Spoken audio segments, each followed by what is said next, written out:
What's up, everybody? Welcome back to another episode and live stream of Let's Get Nuts here on the Ben Thomas Show.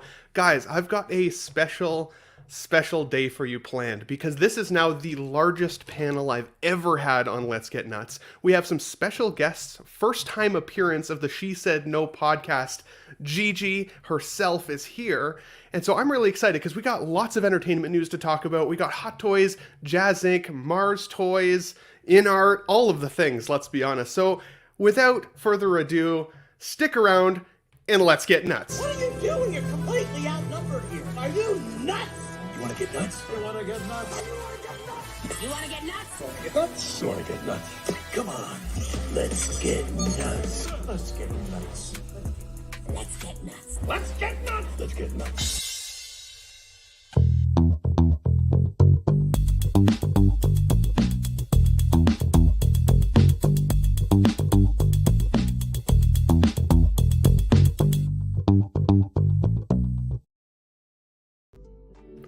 Alrighty then, let's start by classing up the joint. It's been 2 weeks since I saw this man, and I was younger the last time I saw him. Now I'm older, and I feel like the wise man that Classy Thomas is needs to be here in person first. Good to see you, buddy.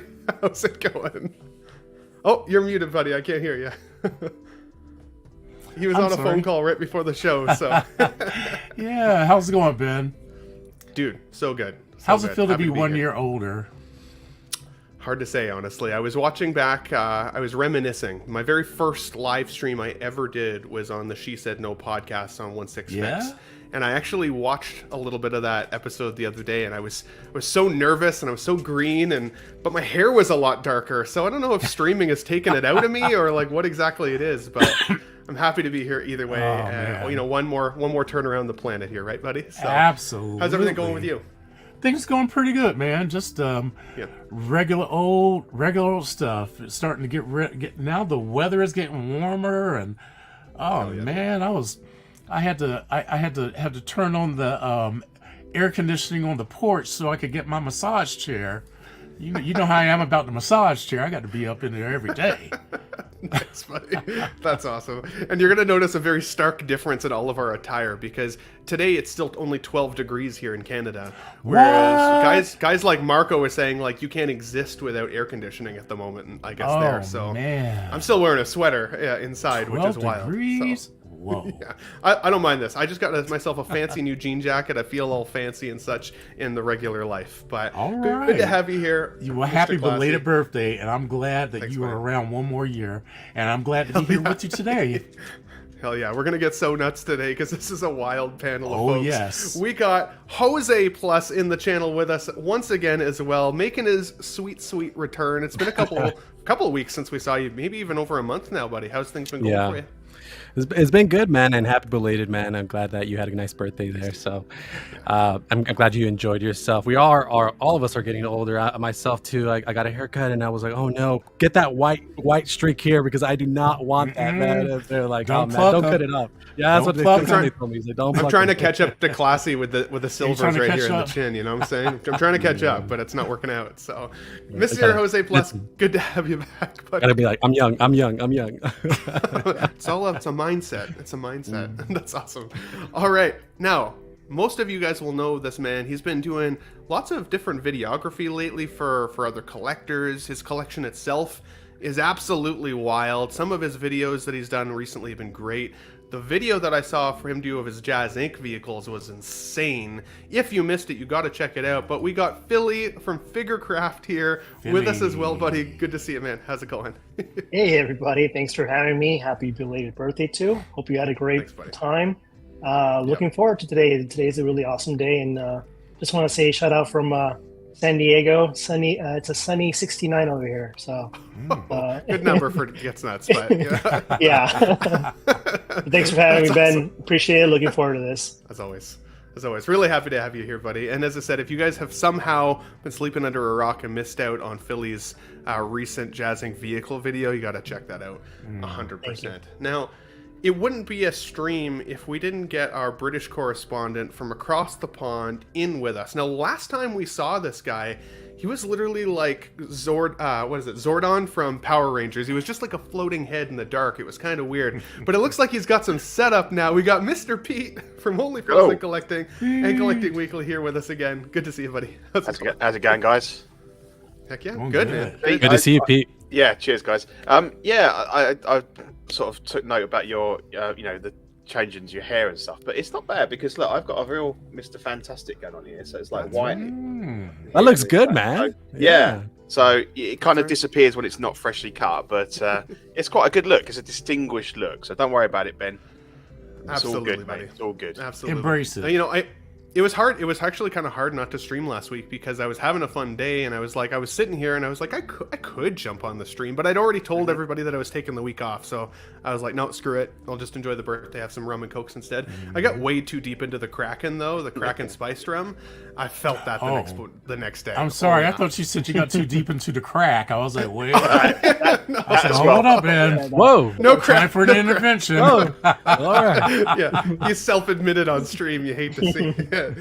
Pete, good to have you here, buddy, once again. Yeah. Thank you so much. This is going to be one of our biggest panels we've ever had. So you guys may notice I may skip around a little bit more today than normal. So I told the guys backstage, if anybody really wants to have a take, just interrupt me, and I'll make sure you guys have something to say. But sometimes, we talk about how we pit different Hot Toys companies together, collectible companies against each other, right? Who's better, Hot Toys or Inart?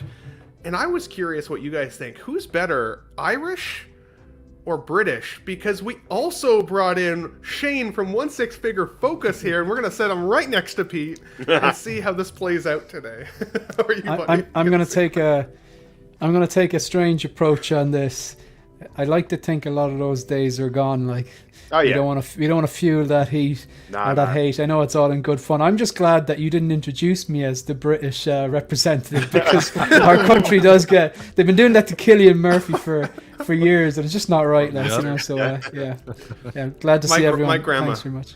Yeah. My grandma's Irish, so she would roll over in her grave, I think, if I called her British. So she was she was only about 4'9" by the time she passed away, and like a feisty little old lady. So yeah, she'd come after me, I think, if I called her British. That's right. Now we do have one extremely special guest in the house today. I told her in the back that we wouldn't make too big of a deal about her presence here, but I have to let the chat know this. Every single week I'm like, who wants to join Let's Get Nuts? And, I usually have a couple people like Classy Thomas and Pete, and, the guys say, yeah, like I could probably show up. But then today I said that the She Said No podcast special guest Gigi was going to be in the show. And I had 7 people put up their hand to join the show. So let's say hi and a special welcome to Gigi from 1/6 Figure. Hi. How are you? Well, buddy? Gigi is awesome. We all know that. That high was Well, get classic ready for Gigi. some real disappointment. I've already had technical difficulties, but we figured it out. Yeah, 100%. Now, Gigi, I stacked at least 4 different Iron Man back to back today, so I am definitely expecting you to be able to A, tell the difference, and then B, tell me how much you love each individual suit. Just putting it out there just ahead of time. So. That's awesome. Now, just so you guys are aware, and I was saying this backstage, it was Gigi and Marco's show was the very first live stream I was ever invited to join. It was the She Said No podcast, and they were doing like a couples edition. And I so desperately wanted to get out of the chats and like on a live stream and talk toys with all these cool folks. And Marco was like, well, I mean, like, you can join us if you want. So I went out that day and I bought a microphone, which is the same microphone I'm still using, a web camera, and all these things to have that stream. And that, like, the rest was history. The Ben Thomas show didn't even exist yet at that point. So a special thanks to Gigi, because if it wasn't for her and Marco, there's a good chance I wouldn't have even ever had a YouTube channel to begin with. So I love you guys like family. Thank you so much for being here again with us. But guys, just like always, we have already almost 30 people watching live. Thank you so much for being here on a Let's Get Nuts Sunday. We actually have a lot to discuss today, so I'm going to literally dive right into it with some warm-up topics here. But the first thing I did want to mention, last week was my birthday, and thank you so much for all the happy birthday wishes. It definitely makes a guy feel special. But there was one gift that I received in the mail that made me feel just that little bit extra special. Over the last little while, I've talked about how my mom really helped me get into collecting.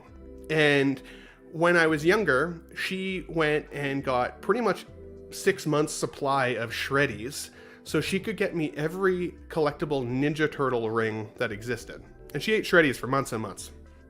Well, this year, for my birthday, she was like, I sent you a gift in the mail. Let me know when you open it. And so she's part of the Happy Hookers Guild. She's a professional rug hooker now in her retirement. And she called me from her hooking guild. I know it sounds dirty, but it's not. It's rug hooking. She called me from rug hooking and says, how is this gift for you? So I opened it on the counter.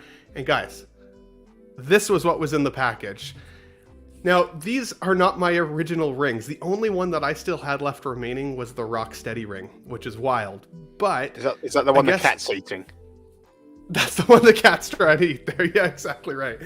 I didn't have any of these left. I mean, you guys know it, right? All your toys as a kid, they slowly kind of disappear over time. She, I guess, went online and was able to find these like on eBay or something like that.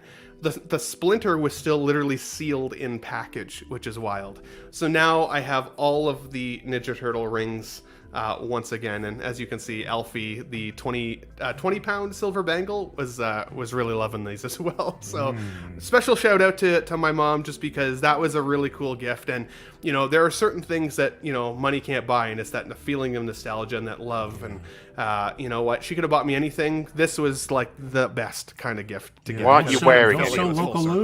Why aren't you wearing them? Awesome. I'm not wearing any. I have put them up in my collection space though with my NECA Ninja Turtles, because now I have literally all these characters with the exception of Rocksteady. So, you know, the April O'Neil's right next to the April O'Neil and vice versa. So it's a cool little display, but it was an awesome gift. Dan, I thought you were going to say that your mom hooked you a rug that had all the Ninja Turtles on it. Well, so no, she hasn't, but she has offered to knit me a Ben Thomas Show rug, which is cool, as well as a Batman one. So maybe we'll see how it goes. But the problem is I'm worried the cat's going to destroy it, so you got to be a little bit careful. Well, maybe you hang it on the wall. Maybe hang it on the wall. Yeah, you know, as a wall hanging. That's true, actually. If I put it in a frame, that could be cool. Like if it worked out pretty well. So we call that a tapestry over here in good old merry England. Yes, super fancy. What do they call it in Ireland? If it's a tapestry in England, what's it in Ireland? Badassery? A rug. I think. Awesome. Guys, let's move on. I want to start the warm-up topic. Now, Gigi said she didn't want to go first. But Gigi, I'm actually going to make you go first on this one. Because I reached out to Marco. I reached out to Marco in secret last night. And I asked him, what are Gigi's 4 favorite television shows? If she was to like say, these are my favorite shows, what would they be? And these are the 4 that he sent me. And so we're looking at Game of Thrones, Harry Potter, which isn't necessarily a show, of course that's a movie, Parks and Recreation, and The Office. So my question for you, Gigi, when you're looking at this slide, if you had to eliminate one of these, which one would you eliminate? Okay, that's tough. And I also am shocked that he knew this, because I was like, he's not going to know that. There's no way. But okay. Just paying attention. Love to see it. Yeah. If I had to eliminate one, probably Game of Thrones. Game of Thrones? Eh? Yeah. That's a hard one. Because it's a little bit, it's a little bit darker. It's a little bit more, and these are all fun shows. There's some of that in Harry Potter, but these are all I like funny things. So. That's interesting. And it's funny because we got Harry Potter on our 6-scale news today that we're going to go through. So I'm curious what you're going to think about Hermione Granger. But yeah, no, I thought maybe it would be still Harry Potter, to be honest, that would get eliminated. So that's never. That's cool. Never. Fair enough. Philly, what would you say of this list specifically if you were going to eliminate a franchise? Which one would it be for you? You're going to hate me, but I wasn't much. I guess I missed the generation of Harry Potter, so I would say Harry Potter. I think I was into girls when it first came out, so I think that was kind of, I was a little older. What are you trying to say? But no, I mean, it's like when you get... What are you into now? Yeah, I know, right? Figures. But yeah, I mean, big fan of Game of Thrones. The Office, definitely a great show. And then Parks and Recreation, it's like a almost sort of a spin-off from The Office, but it's not. But it has the same type of humor. So unfortunately, I have to go with Harry Potter. I know it's a great universe. Maybe I'll get into it once my kid starts reading the books. But for now, yeah. Absolutely, absolutely. Pete, what about you? If you were going to eliminate one of these franchises, which one would kind of stand out to you? Well, you're probably going to think this is blasphemy, but I've never actually watched Parks and Rec, so it's an easy one for me. It's an easy one for you. So that goes. Sorry. That's and right. I only got into the US office a couple of years ago because obviously we had that over here with the Ricky Gervais, and it kind of catapulted him. But I think I couldn't find anything to watch, so I put it on, and I was just addicted. I was just watching it like 8 in a row till kind of 3 in the morning every night, and loved it. Heck yeah. No, Shane, I creatively stole this idea from your show, The Hope Show, on Mondays, because you often do kind of what would you eliminate. There's a fancy name for it on your segment. I can't remember what it is now, but The Snap. Was it the Snap? Yes, the But Snap. that's more right. head-to-heads. That's more head-to-heads. A little more head-to-head. Yeah. What would you eliminate on this list of these shows of Gigi's? I'm going to have to go with Pete. I've never watched Parks and Rec, so I'm ignorant to this, so it would be just an easy one to snap. But I've never actually seen a single episode of The American Office, because the original and best, The English Office, is one of my favorite TV shows. Ricky Gervais is one of my personal heroes. Absolutely think he's fantastic. But I've heard that if you do like the original Office, the English one, and you go and open your mind and watch The Office and kind of like just separate them, it does get really, really, really good. So I'd be more than likely to watch The Office over Parks and Rec if I had to pick one of them. Game of Thrones is great for the first 6 seasons, just didn't stick the landing. And Harry Potter, not a massive fan, but I've seen the movies. They're well made, they're exciting, and they're good kind of holiday flicks. Absolutely. I thought more people would say Harry Potter by this point, honestly. I was expecting almost everybody on the panel to say Harry Potter, so it's cool to kick. If I was going to give you a recommendation, I would say go The Office first. If you were going to watch that or Parks. Like, I do love Parks, but I think I love The Office more. That's one of those timeless classics now I can just watch all the time. As long as it's on, it's always a good watch. But it gets you kind of stuck if there's ever like multiple episodes in a row. They roll into each other a little bit. As soon as that like theme music plays, I'm hooked on the next one again, and I'll just watch it. So, Classy Thomas, do you have any preferences here? What would you eliminate from the list on the warm up today? I would eliminate the whole board, and I would sit down there and watch Are You Being Served? No, I'm just kidding. No, Oh my God. Being served. the only one that I've never seen Parks and Recreation, so that's probably the only one I'd get rid of. Parks and Rec, fair enough. Last, of course, but not least, Jose Plus. What would you think? This is a weird question, Ben, because you're just like you said I want to pick Gigi's favorite things, and then I want you guys to talk bad. I want you all to be pitting. I want exactly. It's like you want her to hate us, or what's I'm going trying on to here? fire her up. You know what I'm saying? She's not nearly mad enough. Marco's not in the room. no. We got to get her pissed. Then I will say I'm gonna let Jose finish, but I already have something to say to you. So Okay, fair enough. Oh God, it's getting hot in here. Should have worn the sweater. You should pull the Kanye right there, man. I'll let you finish. Write me some new lyrics. I'm gonna go with what you guys are saying. I haven't seen that much of Parks and Rec. My brother would have it on the background. I've seen a few episodes of The Office, give or take, but I love Harry Potter and I love Game of Thrones. So I guess from process of elimination, I'm gonna go Parks and Rec. Parks and Rec. Fair enough. For me, it would be Harry Potter. I don't know if that's wild or not, but like as much as I like the Harry Potter, I do like Harry Potter, but I like the rest of them more, and I would watch the rest of them more on repeat, I would say.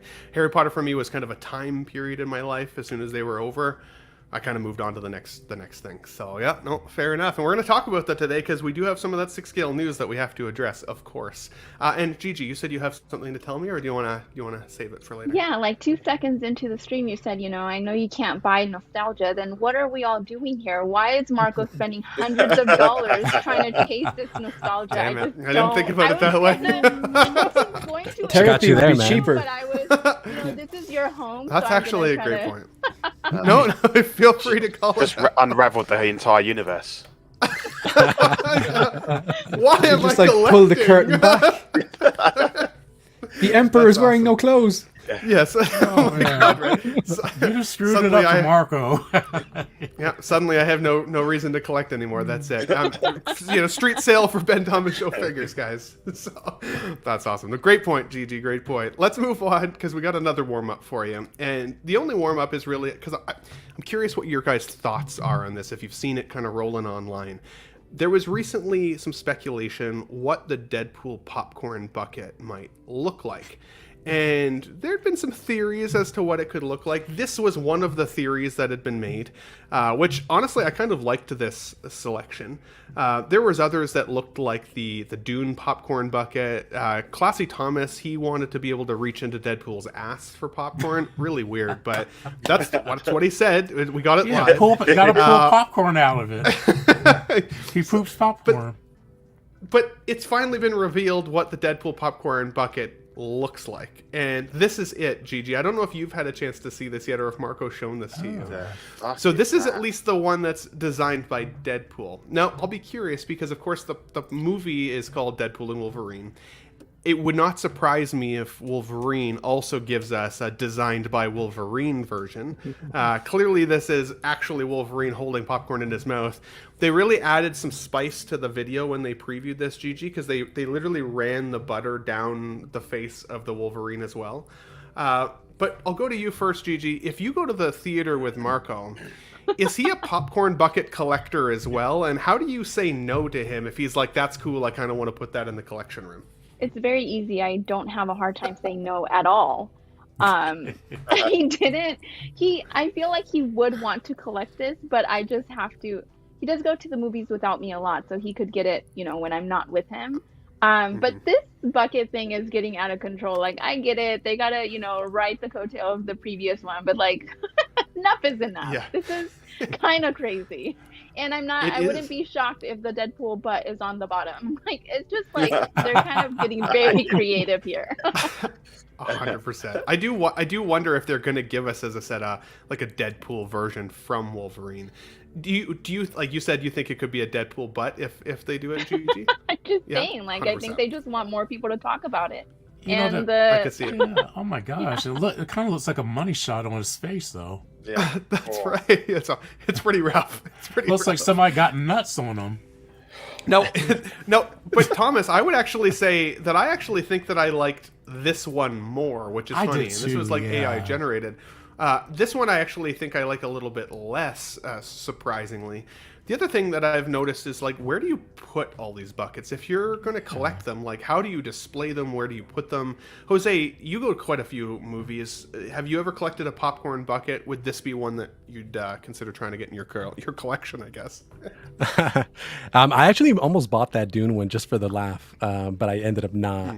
But yeah, maybe. They're expensive, though. It's like sometimes I'm like, is it worth it? Like, it's like, what is it, like $35, sometimes $40. It's like with the popcorn, right? It comes with the popcorn, so they're charging you for the large popcorn plus that. It's just like, I don't know. This one's pretty cool, but I don't know if I'd necessarily buy it. Maybe, I don't know.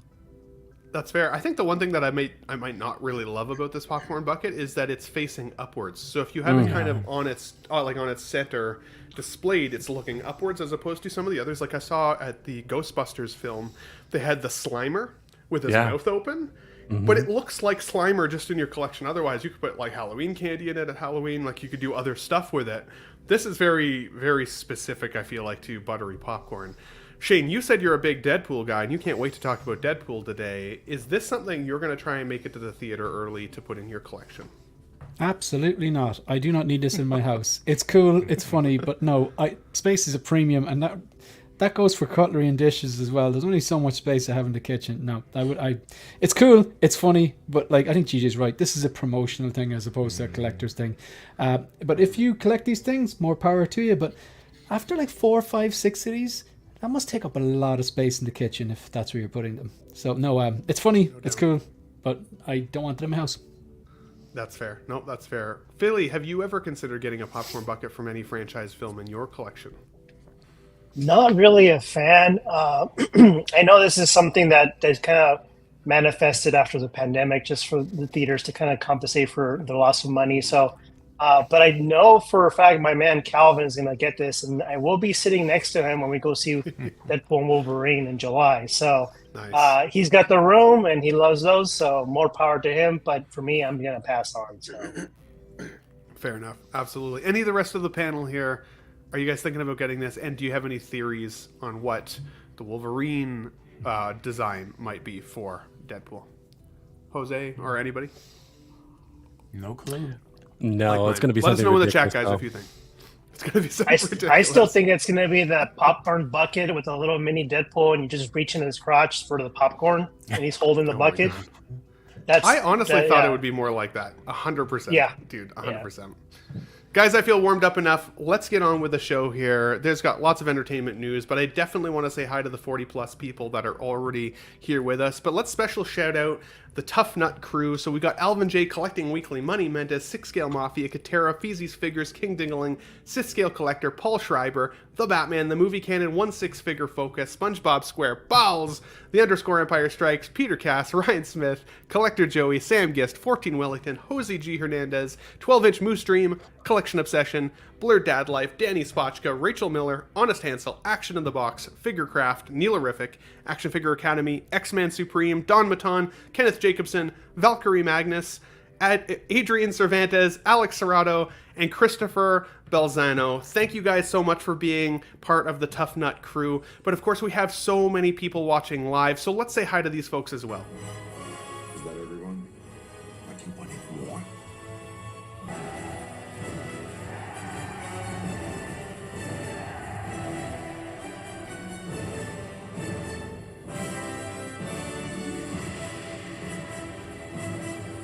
Nuts!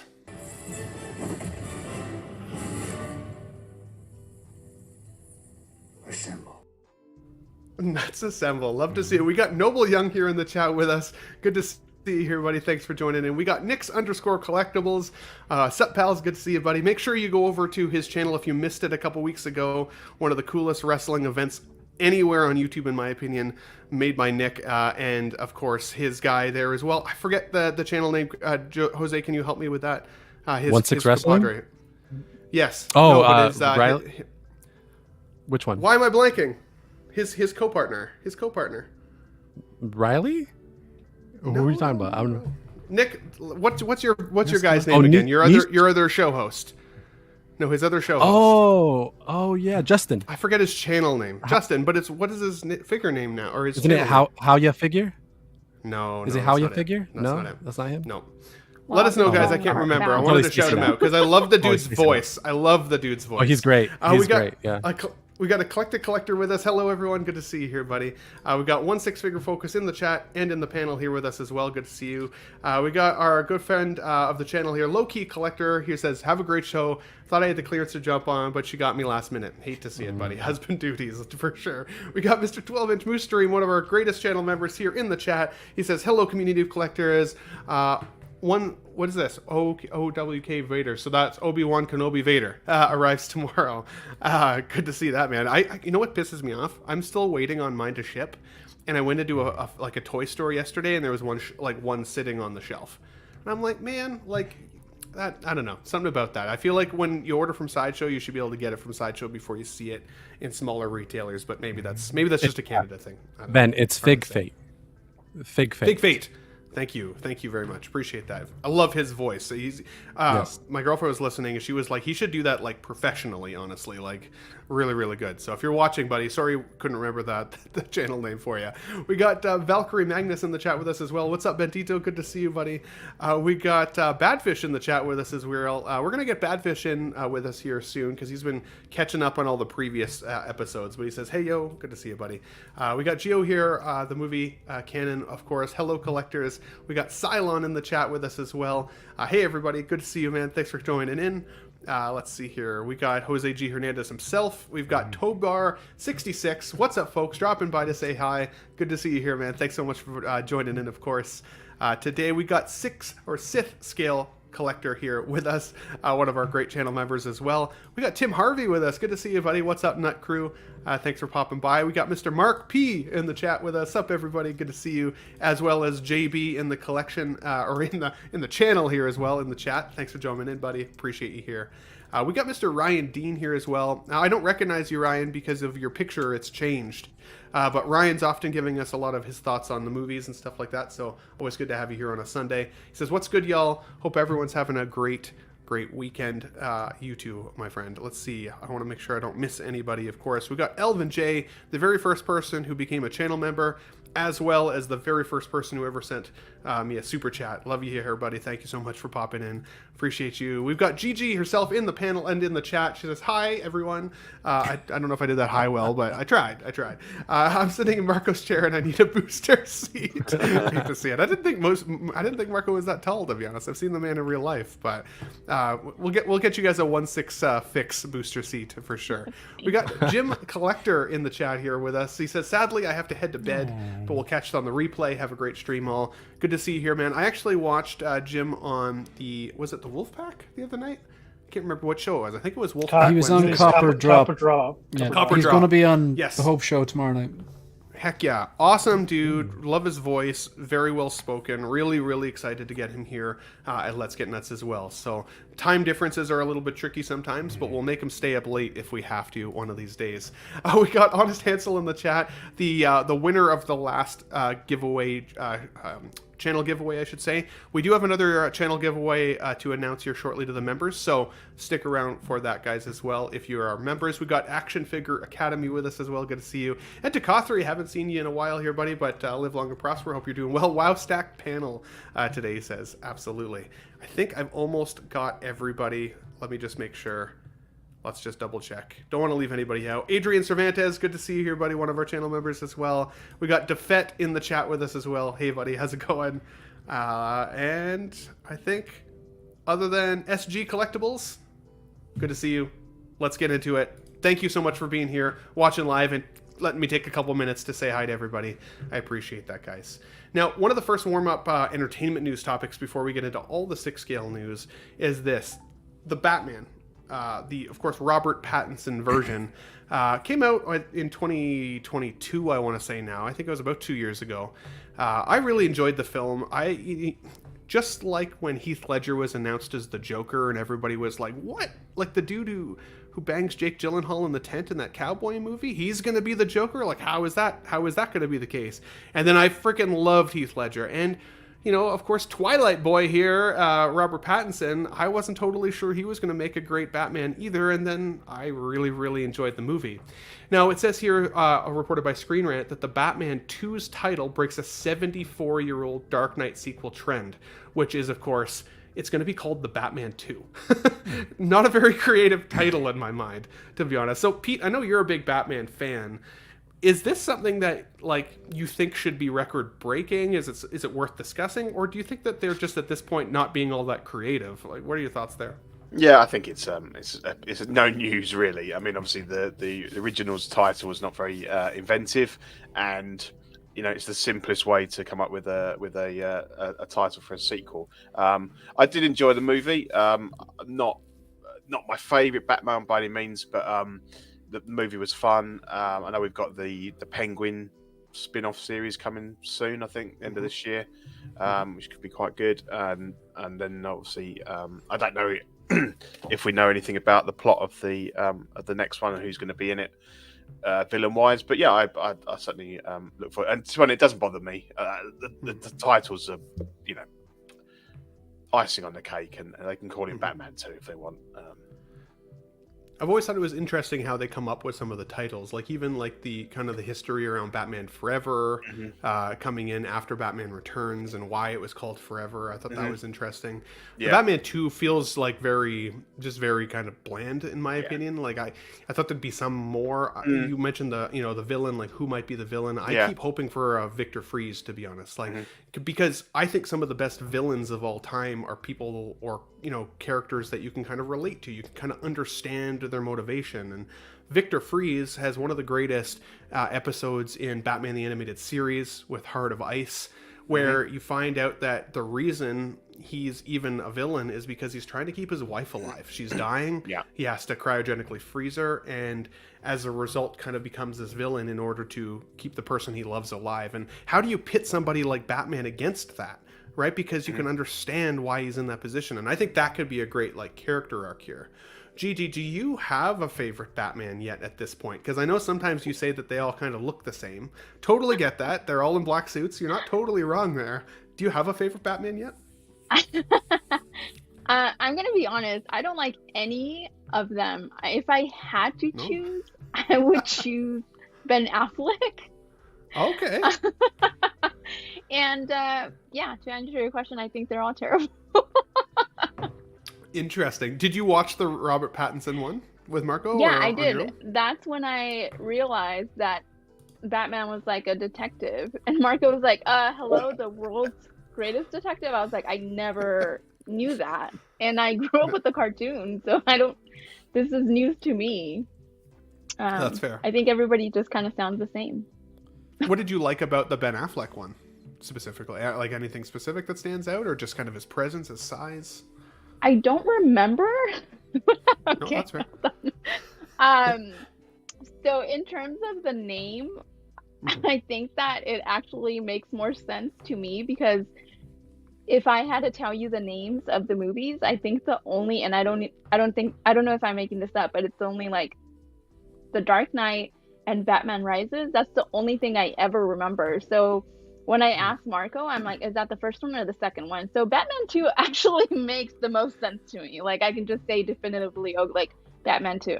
So that's kind of a good, I actually think that's a great point, to be honest, because anybody who's not like a super fan, like how do you know what the next one is in, like, for example, the Keaton verse, where it's Batman and Batman Returns, Batman Forever, Batman, and Robin. Like, how do you choose if you don't know the chronological order, right? If you were grown up during that time. Same thing with the Nolan trilogy. You're absolutely right. Batman Begins makes sense if it's the first, but then The Dark Knight and The Dark Knight Rises, those could definitely be interchangeable. And give Marco a reason to buy another Joker if needed. Okay, Because who knows what movie that it was in. Like, you know what I'm saying? done with that one. But yes. So I appreciate Batman 2, because to me it's just like makes sense. That's fair. Quick interruption. We got Action Figure Academy with a 1999 super chat. Dude, that is so generous. Thank you so much. He says, here's for one of Canada's best. Dude, you're one of our best as well. Thank you so much. That's extremely generous. I owe you a thank you. So this is for you, good sir. Thank you. Thank you. Thank you. Oh, thank you. Thank you. Thank you. Thank you, my friend. I appreciate that. I gotta change the Jim Carrey one. His thank you seems a little sarcastic. I'm not gonna lie, but it's not sarcastic. I appreciate you, buddy. Thank you so much. We have a few more people to roll in. We got Thalia Meyer here in the chat with us as well. Good to see you here. And we have Elizabeth Caleros here saying specifically hi to Gigi and hi Junior as well. So love to see it. We have some female presence in our chat today. Hey, there we go. Heck yeah, love to see it. Jose plus his girlfriend. Jose, since we're on you, good sir, who is your favorite Batman at this point, and what are your thoughts of the Batman 2 title? Ooh. Okay, favorite Batman? Oh, man. That's a tough one, man, because I grew up on Keaton, so probably would go Keaton. But I really liked Affleck's interpretation and Bale, so it's tough, man. It's hard to pick a favorite Batman. It's like picking your favorite child, right? So, but I probably would go Keaton. When it comes to the title, I was looking at that article that you pulled up this from, and it says, I think you're missing the part that it says the Batman Part 2. So like it's a chapter. So that I was thinking about it, and you know how in the first movie he's writing a journal, and he's talking about like all the things that he's doing. So that maybe be a play on that, right? So it's like a journal that he's keeping in terms of everything he's doing. So that makes sense if it's titled officially Part 2. So yeah, it works for me. It is. I hadn't noticed that the pattern was that it would be the Batman this or Batman that, or the Dark Knight and Dark Knight Rises. I hadn't noticed that it had never officially had a numbered title, but sequel. It doesn't really bother me. It's cool. Is it? The first one wasn't called Part 1 though, which is the only reason I think that it's a little bit strange, unless they redid the marketing, I guess, on it at some point, because that movie did have what felt like a relatively definitive end as well. So like it didn't feel like it left it open necessarily for a Part 2. But you could say the same thing about Infinity War and Endgame from Marvel, right? Like that, it had a clearly definitive end while it still left it open to interpretation for what was coming next. That snap, what's going to happen. And did anybody else notice that Jose's voice got significantly deeper and more cool and smooth when we realized his girlfriend was in the chat? I'm just saying. I didn't. Yeah. So Batman, I really like that Batman character. Yeah. I'm just kidding. I love you, buddy, and I'm happy she's here with us, Mr. Shane. Mr. Shane, we are literally in a social media chat called The Dark Knight Buddies, but I don't know how much you love the Robert Pattinson films, or if you do, and what are your thoughts on this being kind of the title, whether it's Part 2 or the Batman 2? What do you think? I don't like. Okay. When I first saw the suit, I didn't like it. But what's more important is what makes the suit cool is the movie. Is the movie good? And what type of action scenes he has in the movie, how he moves in it. So like that has grown on me over time because the strength of the movie was good and the storytelling was good and the action scenes were good. So it doesn't really matter what it's called if the movie is good. It's a kind of a bit of a bland title, but when Jose said it's part 2 sounds better than just Batman 2. I don't know what it is. Maybe because it is a chapter, or maybe it's because it is just like a it's just maybe like a journal or whatever like that. But it doesn't really bother me what it's called. I think it's better if something has like, The Dark Knight Rises or Batman Begins or The Dark Knight. It gives it a bit more of an identity. I prefer that as opposed to just 1, 2, 3, 4.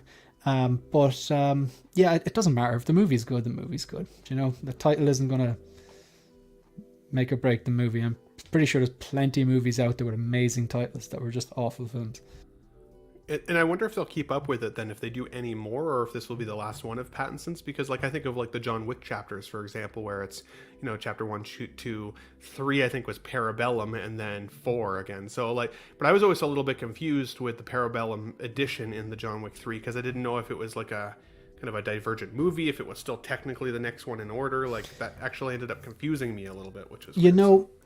I was listening to it was Collecting Weekly. I was correcting chemistry tests during the week, and I was listening to Collecting Weekly. It was the Alien 3 movie night with Classy Thomas and Chris. And like, I'm kind of team Chris on this. I'm a massive Alien fan. I think the first 2 movies are mind-blowing, and then the third one is definitely not at the same standard. However, he made the point that like calling it Alien 3, and again I'm paraphrasing here, it kind of means that you need to know what happened in 1 and 2 to really get the payoff for Sigourney Weaver's journey and for the gravity of everything she's lost in 1. And like, she effectively lost her daughter because she was put in cryo for like 80 years or whatever. And then in the second one, she lost her love interest. And then this girl that she fought so hard to save. So like, calling it Alien 3 kind of says you kind of need to see the first and second, but maybe there's a marketing tool now where it's like, oh, you're going to see Infinity War. Any background information? Oh no, don't worry about it. But there is. There's like 20 movies you need to see for it to make sense. So I don't think that's what they're trying to do here, but I think it's kind of refreshing, even though I'm not particularly gone the title, that they've actually called it the Batman 2, because it does insinuate, go watch the first one. Absolutely. No, that's, I think, well said. Really, really good point. I don't know who watches Collecting Weekly. I mean, like, I've never even heard of this YouTube channel, but if you haven't heard of them, you should go and check. I noticed you've swerved it the last few shows. Everybody watches Movie Night, didn't you know?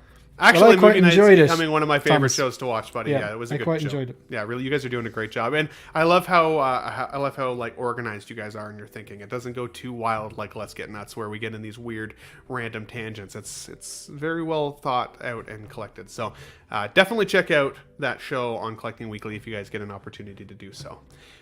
Gigi, I was curious. Has Marco made you watch all of the Avengers films, or the majority of them? Have you seen like Endgame and like the ones with Thanos in it, the big purple dude? The purple guy, yes. Well, thank you for mansplaining that to me. No worries. I actually really like the Marvel universe. I actually do really like that. So wow, Ben. Wow, okay. I'm just making. I told you I would tee you up just in case. Okay, well now that's it. The kid gloves are off. I'm putting. You know, you ever go bowling with? You ever go bowling with the bumpers? Yeah, the bumpers are going down. All right, that's it. Gigi, you are the best. I love it. I do like the movies, to answer your questions. Nice. But it's the same thing. I don't know the names because, like, I think, for me, having like a chronological system like this is better. So if you tell me, like, Marco was like, remember we watched this one? I was like, no, what happened in that one? And so, but I do watch those with him.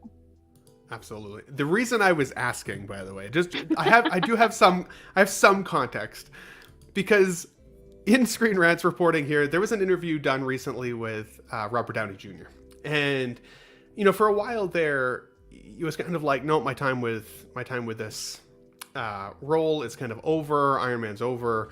The storyline, as you remember, with the Balchinian, the big purple guy, he dies, spoiler, at the end of Endgame, right? And it's one of the best death scenes, I actually think, in the Marvel Cinematic Universe, because it's such a big story build-up.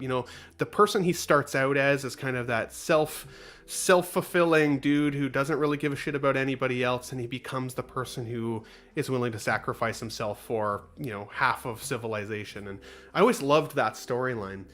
And recently, Robert Downey Jr. has kind of come back out and said, this character is part of my DNA. If there was an opportunity, I would consider coming back. And I feel like it's putting the feelers out there. And it absolutely drives me nuts. I hate the idea, because while I liked Robert Downey Jr. and while I loved the Iron Man character, he made me like Iron Man. I didn't care about Iron Man before. Honestly, to me, Iron Man was kind of a third tier character. I didn't really care. He took Iron Man and put it top tier for me.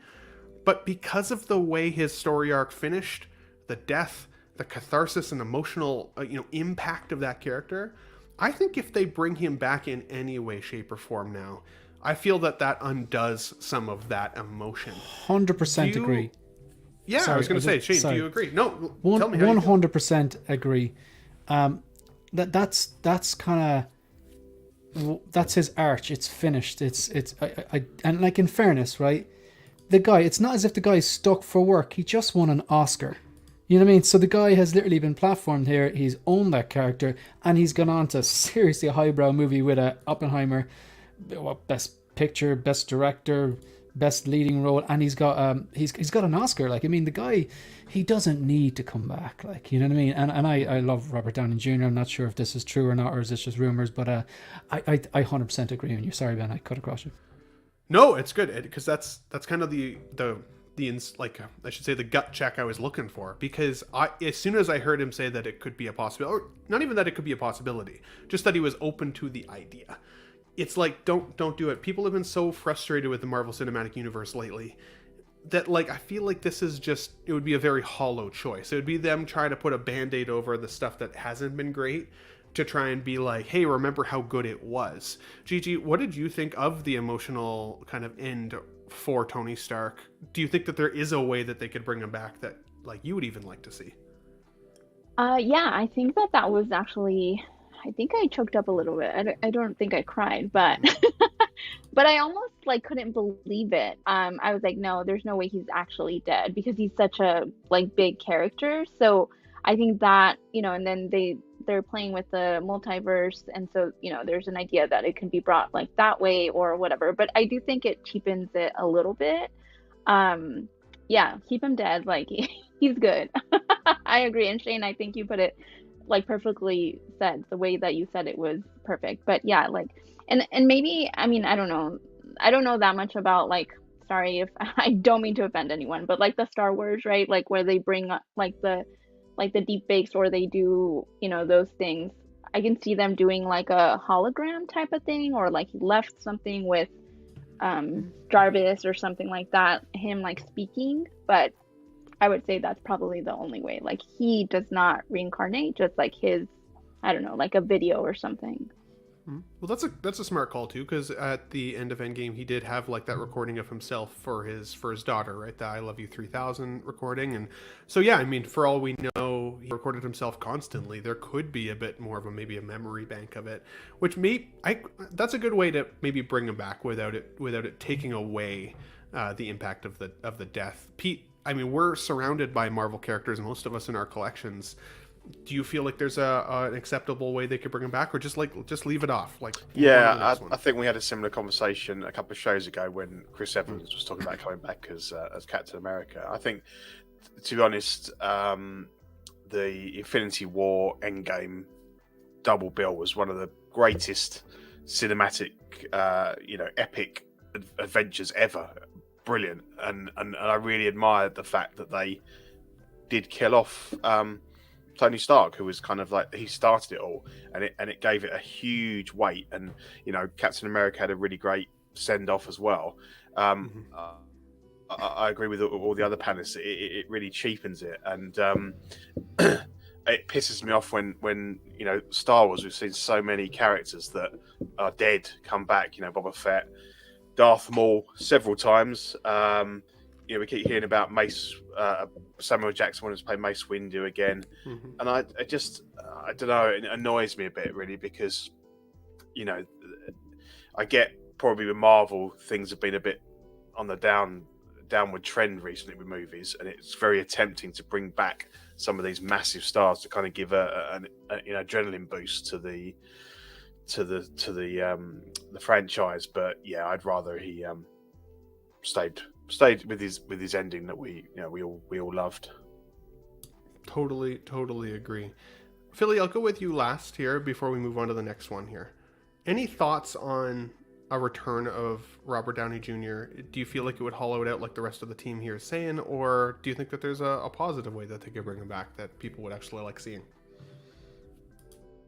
I know Disney's going to throw money at Robert, and Robert's not. He's going to go for it because they want to repeat the whole magic they did with Endgame. They're going to get Toby, they're going to get Hugh Jackman, they're going to get Robert, and they're going to do Secret Wars. So that's pretty much what's going to happen, and he's going to come back. It's going to cheapen the feeling, but Disney wants to make as much money as they did with Endgame again, and they're going to make an attempt with Secret Wars. So I wonder if people would see through it though, because initially like that those films made so much money because there was such a good like phase one kind of build up to it, right? Like they forecasted Thanos his coming like significantly farther ahead of when we actually saw him introduced really as an actual character, but we knew that there was a threat coming, and we saw the arc of Tony Stark throughout those films up until the end, right?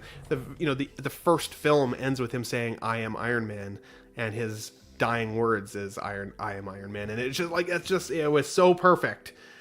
You have the multiverse. They threw in the multiverse, so they can do whatever they want with the multiverse. I feel like the multiverse though is becoming a swear word amongst people because it's it's just a way to rewrite history as opposed to it being like an actual good way to do it. It feels like a swear word lately. Philly, you agree with that, Cher? I agree with Philly. My points are the same as Gigi and the same as Pete, and I hope they don't do it.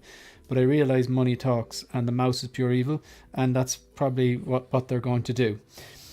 But the foundations that you've just described, Ben, started 20 movies before Infinity War and Endgame. And it wasn't as if all those movies were bad. There was a few duds there, but there was more good than bad. The foundations were solid. The MCU is on tender hooks right now. So I think instead of repeat the same success, they need to go, okay, we need some sort of fresh, new version of something. And there's a lot of pressure on Deadpool, put it that way. I don't think it's going to fix everything, but they have an opportunity to introduce the X-Men and just move away from maybe potential storylines that are not going anywhere. Well, do you think there's I'm sorry. Go ahead. I was going to say, bringing in they're bringing in the Fantastic Four, they're bringing in the X-Men, which are two huge team franchises, part of the MCU. Part of Marvel. They don't really need the event. Well, all right. In the comic books, every character in Marvel Comics at one time or another has been an Avenger. We don't need Natasha. We don't need Tony. We don't need Cap. We really don't need Thor, even though he'll probably stick around a little bit longer, and that might bring a little bit of continuity to bringing things in. But you have new characters that are and will be every bit as popular as these were created, because we seem to forget that all of their best properties were sold off when Marvel almost went bankrupt. So like you were saying, Ben, Iron Man was not the top character that they could have chosen from, but they created something special. So I say, look, let it lie.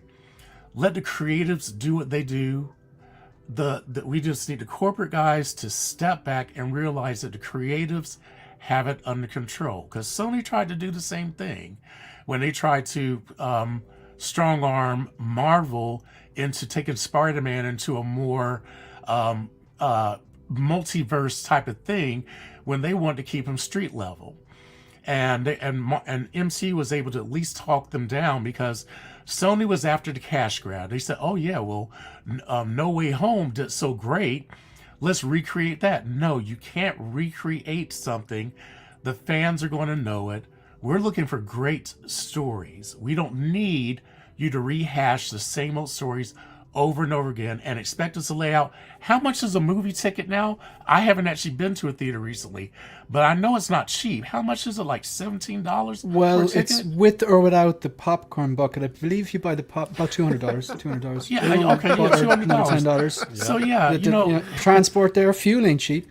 Yeah, so come on, give us some good stories.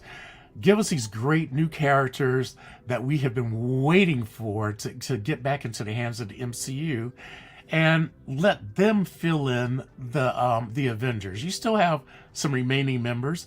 You have new characters like Shang-Chi. You have the Netflix characters coming over. Let's start building on what we have because we've got some great characters to work with. Classy, with the pandemic, though, things changed the way movies are made.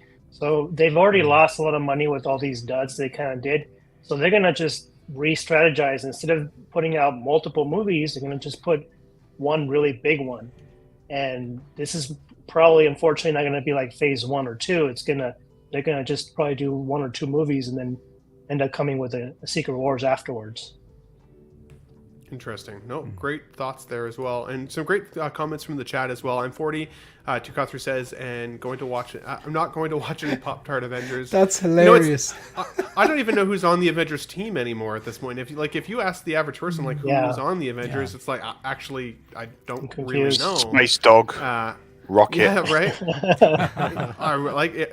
Are we gonna see She-Hulk back? Like, I know everybody really loved that character. Like, it's hard to say, really. But what I was gonna say, and you mentioned it, Shane, as well, the pressure on Deadpool. And I was thinking about that when we were talking about the popcorn bucket earlier, because we heard that Deadpool was gonna make his own popcorn bucket, and I was like, oh my god, like I can't wait to see what he does.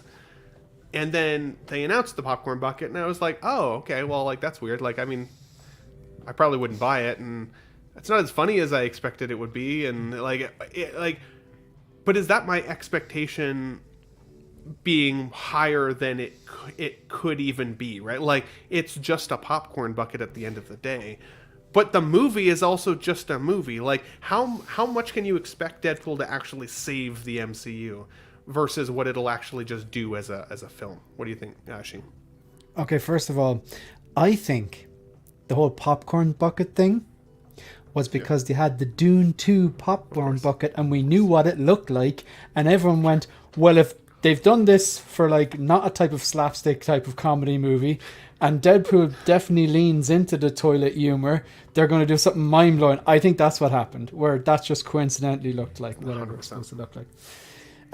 Okay, it's going to take a lot more than one movie or one character to fix the MCU. What was great about the MCU is, like I said earlier on, it leaned into that. The foundations were laid in phase 1 in, the first Iron Man and the first Thor and the first Captain America, and then they developed in phase 2 and you got that payoff. It took years of planning. You had the right casting. You had individual movies that told stories that were very entertaining. The action scenes were good. The comic, the suit design, the set design, the effects and everything. There's so much that went into it. So one movie can't fix essentially the last 4 years of like forgettable TV shows and realistically poor movies as well. Okay, you've got No Way Home. That was fantastic. Guardians 3, in my opinion, that was fantastic. After that, I can take or leave all the other movies, to be quite honest, right? Mm-hmm. So, in terms of this movie, I'm psyched for it. I'm hyped for it. Okay? I just want it to be good. I want the story good, the action to be good, the humor and the pop culture reference to be good, the action scenes to be good. I'm not expecting to fix something which is clearly struggling, but it might do a little gentle course correct, and sometimes those little things make a difference. I'm very excited about this. And to the people who like say temper your expectations, no, I won't. I'm excited about this because the first movie really entertained me. The second movie really entertained me. They set my expectations, and I'm not going to be not excited about something I'm looking forward to. And when I see it, if I don't like it, I'll say I don't like it. And if people say you should have managed your expectations, no, I shouldn't. You either like it or you don't. So is it going to fix the MCU? I don't think so. But if it's good, could it do a nice little course correct? I think there's potential there. Mic drop. You need to unhook that thing and just toss it on the floor. That was a great point. Well said. You and Classy, all you guys, all great points. And Gigi, you know, now that I've stopped sweating from your comment, I think we can move forward. Which but guys, hilarious. well said points. Definitely agree.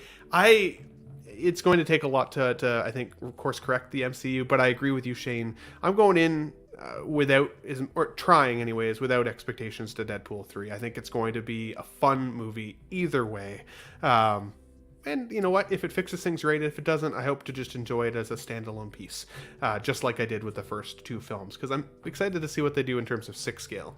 Now, talking about a singular property trying to fix the rest of the universe, this last week we got a chance to see The Acolyte. Now, on the panel here, quick show of hands, who has seen The Acolyte episode 1 and 2 so far? Just the 3 of us? 4 of us? I don't even know Four? what that is. Okay, that's okay, Gigi. Yeah. So we can skip you on this one, but feel free to give your opinion either way, even if you have one there. Because Acolyte has been review bombed on Rotten Tomato and Metacritic, at least it's being reported as such. Despite the backlash, Disney has received a viewership data indicating that The Acolyte has attracted 4.8 million views in the first day, making it Disney's biggest 2024 series debut. By comparison, Marvel's X-Men 97 took 5 days to reach 4 million streaming views. Now, I think sometimes people want to just see something because they've heard that it's bad. So they'll tune in to be like, I'm curious to see how bad this is. I went into it with a pretty open mind because, I haven't loved much of the other Disney Plus Star Wars. I didn't hate it either. There was parts of Ahsoka that I enjoyed. There was definitely parts of Obi-Wan that I enjoyed. And I didn't know much about The Acolyte at all. But for some context, Gigi, this is set 100 years before the Phantom Menace film. So before Anakin Skywalker, before, Obi-Wan Kenobi and some of those other people that we know. So the world building potential of the show was really a cool concept because we get a chance to see, what did it look like for Jedi and the Sith 100 years before some of the canon we already are aware of. And then the first 2 episodes dropped. And I'll admit, I didn't hate them as much as some people are saying that they did. Some people are really scathingly disliking the show. One of the things that I did dislike, and I apologize because I'm echoing Kiko Collects a little bit on this one. He was on Will's show on Friday last week. He mentioned that in one of the episodes, and this is a minor spoiler, so I apologize, but one of the Jedi actually commits suicide in the episode. And it really bothered me because I was like, it felt, and I agree with Kiko when he said this, I felt like it did really normalize suicide in a show that's meant to have more hope. It's meant to be divergent from our actual reality. And what it showed was that even somebody as good and as centered with existence and life and the Force and all of those things could get depressed enough to just end it. And I didn't like that because it really, to me, it diminishes the hopefulness of the Force. And again, that connection to the life force and the lifeblood that is that kind of, that is that Force, as I said. So anyways, that aside, otherwise there are some holes in the plot. It's not the best show I've ever watched, but I am kind of curious to see how it's going to continue on. If I get to episode 3 and 4 and it doesn't hook me anymore, I may give up on it.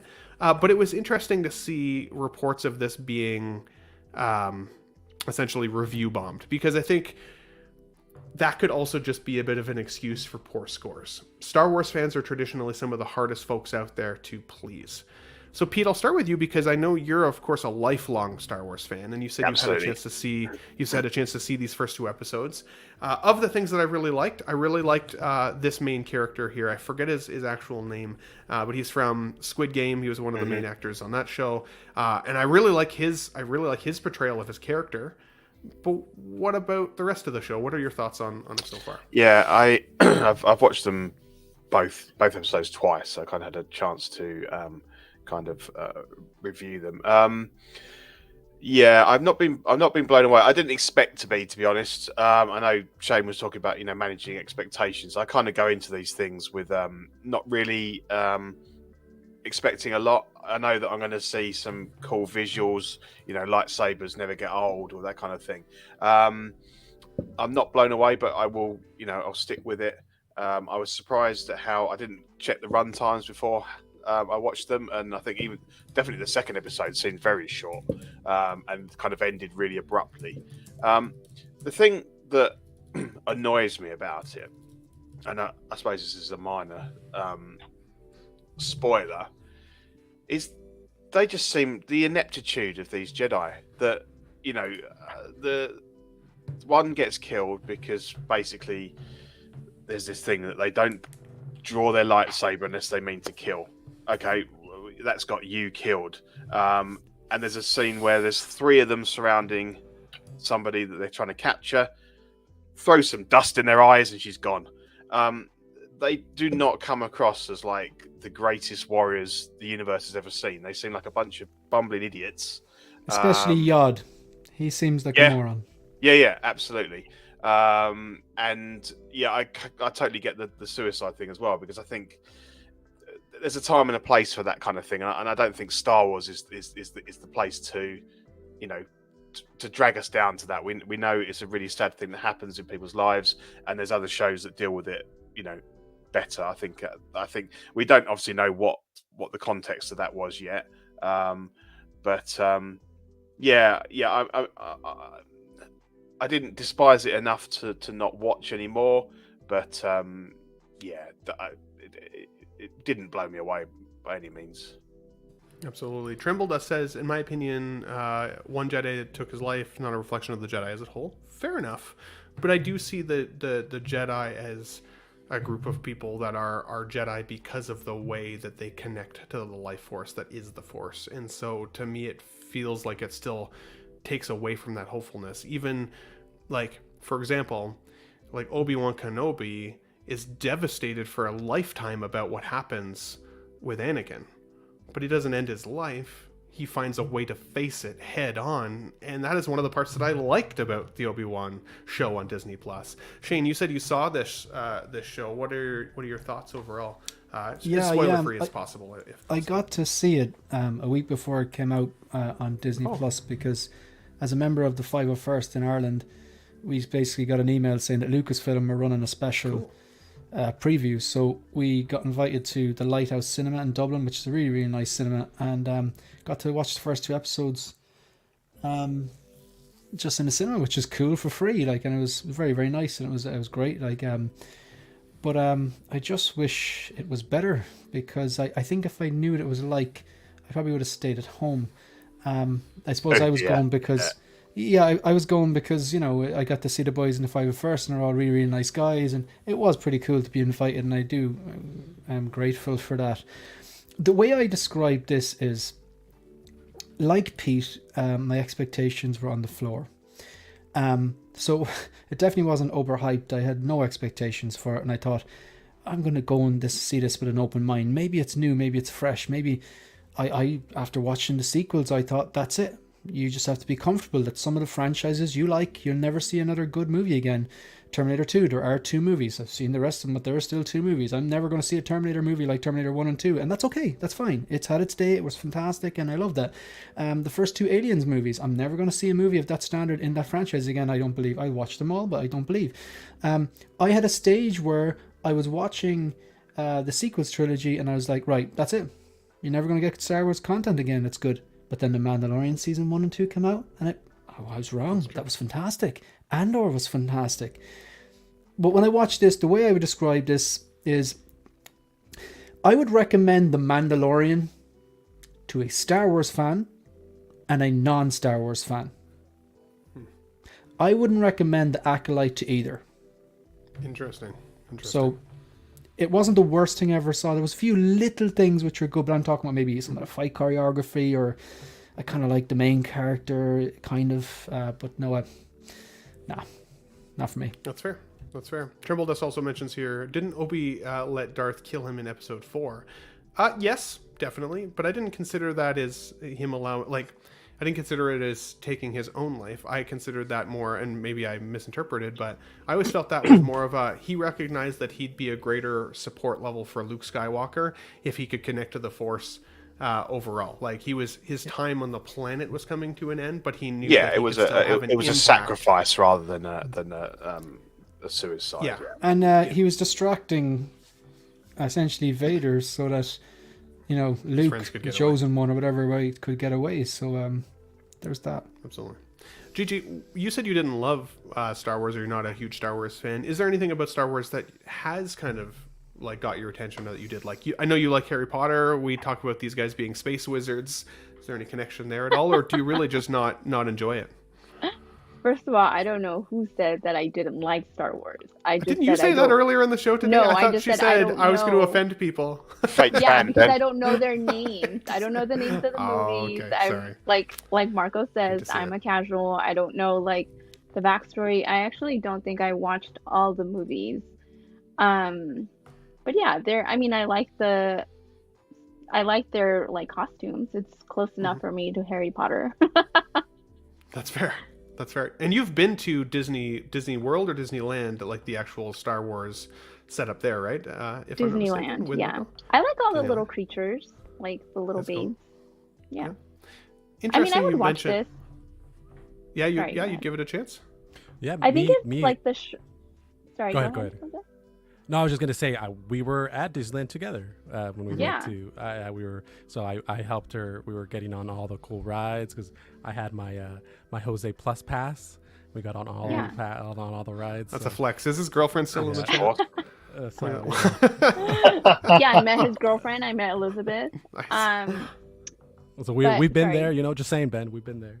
Would you say Jose's punching? Oh my god. Come on, Gigi, answer the question. You're on the spot now. I don't know what that means. Come on, Google it. Yeah. I love you, Jose. Hate to see it. I gotta stop mansplaining. I apologize. I gotta reel that shit back. You guys are all professional folks, so hate to see it. She's still here. You love to see it.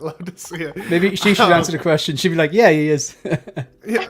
Now, Shane, I guess one last question for you then, just to add to that, is one of the biggest, I think, negative things that I've seen about the show is that it doesn't look like a Star Wars movie. It looks more like Galaxy's Edge. Like, it looks like people dressed up in cosplay, not actual from the universe. Do you think that because places like Galaxy's Edge exist, that you can physically walk through it, you start to actually recognize what is more like cosplay versus what feels like fantasy in a film? Like, when you first saw Star Wars as a kid, you didn't think, oh my god, those are just like people dressed up in cool outfits. They're like, that felt like the world you were viewing. But with the ability to walk through the world, do you think that diminishes people's excitement for seeing new characters? Or is maybe there no correlation there at all? No, I don't think so. I could be stretching. I've been known to reach. No, I don't think so. Reach around. Kind of a loaded. Jesus Christ. I've got long arms. Potentially kind of a loaded question there as well. Like, there's a lot of this doesn't look like Star Wars, and there's a certain type of, I don't know, Star Wars fan who there is a bit of unnecessary hate in a proportion of the Star Wars fandom, we'll say.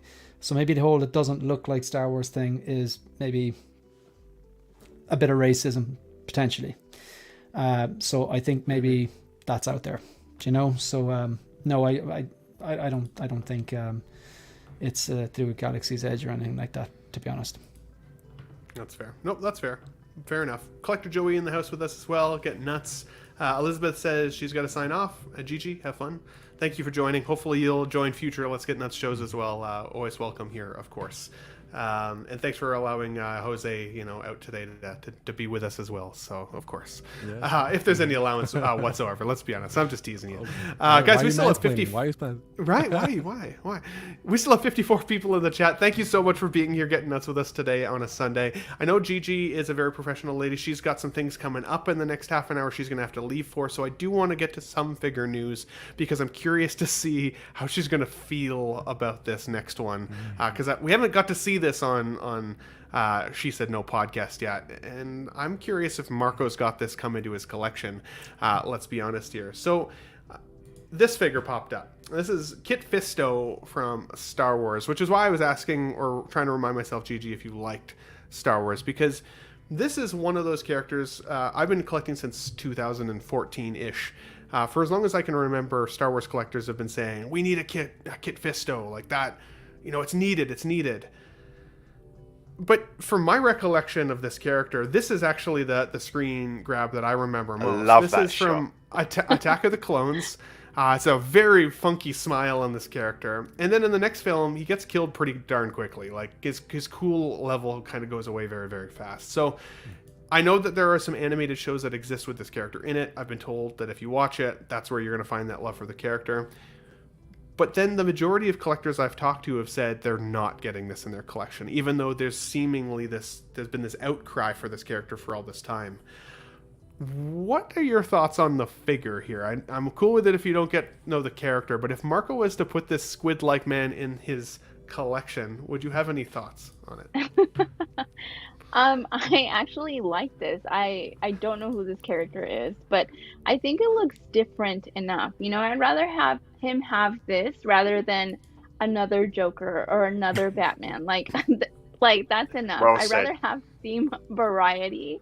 And I don't know who this character is, but I think it looks cool. It does look like Star Wars to me. I think previously there was I don't know the name. The guy with the red oh my god, I don't know his name. I'm sorry.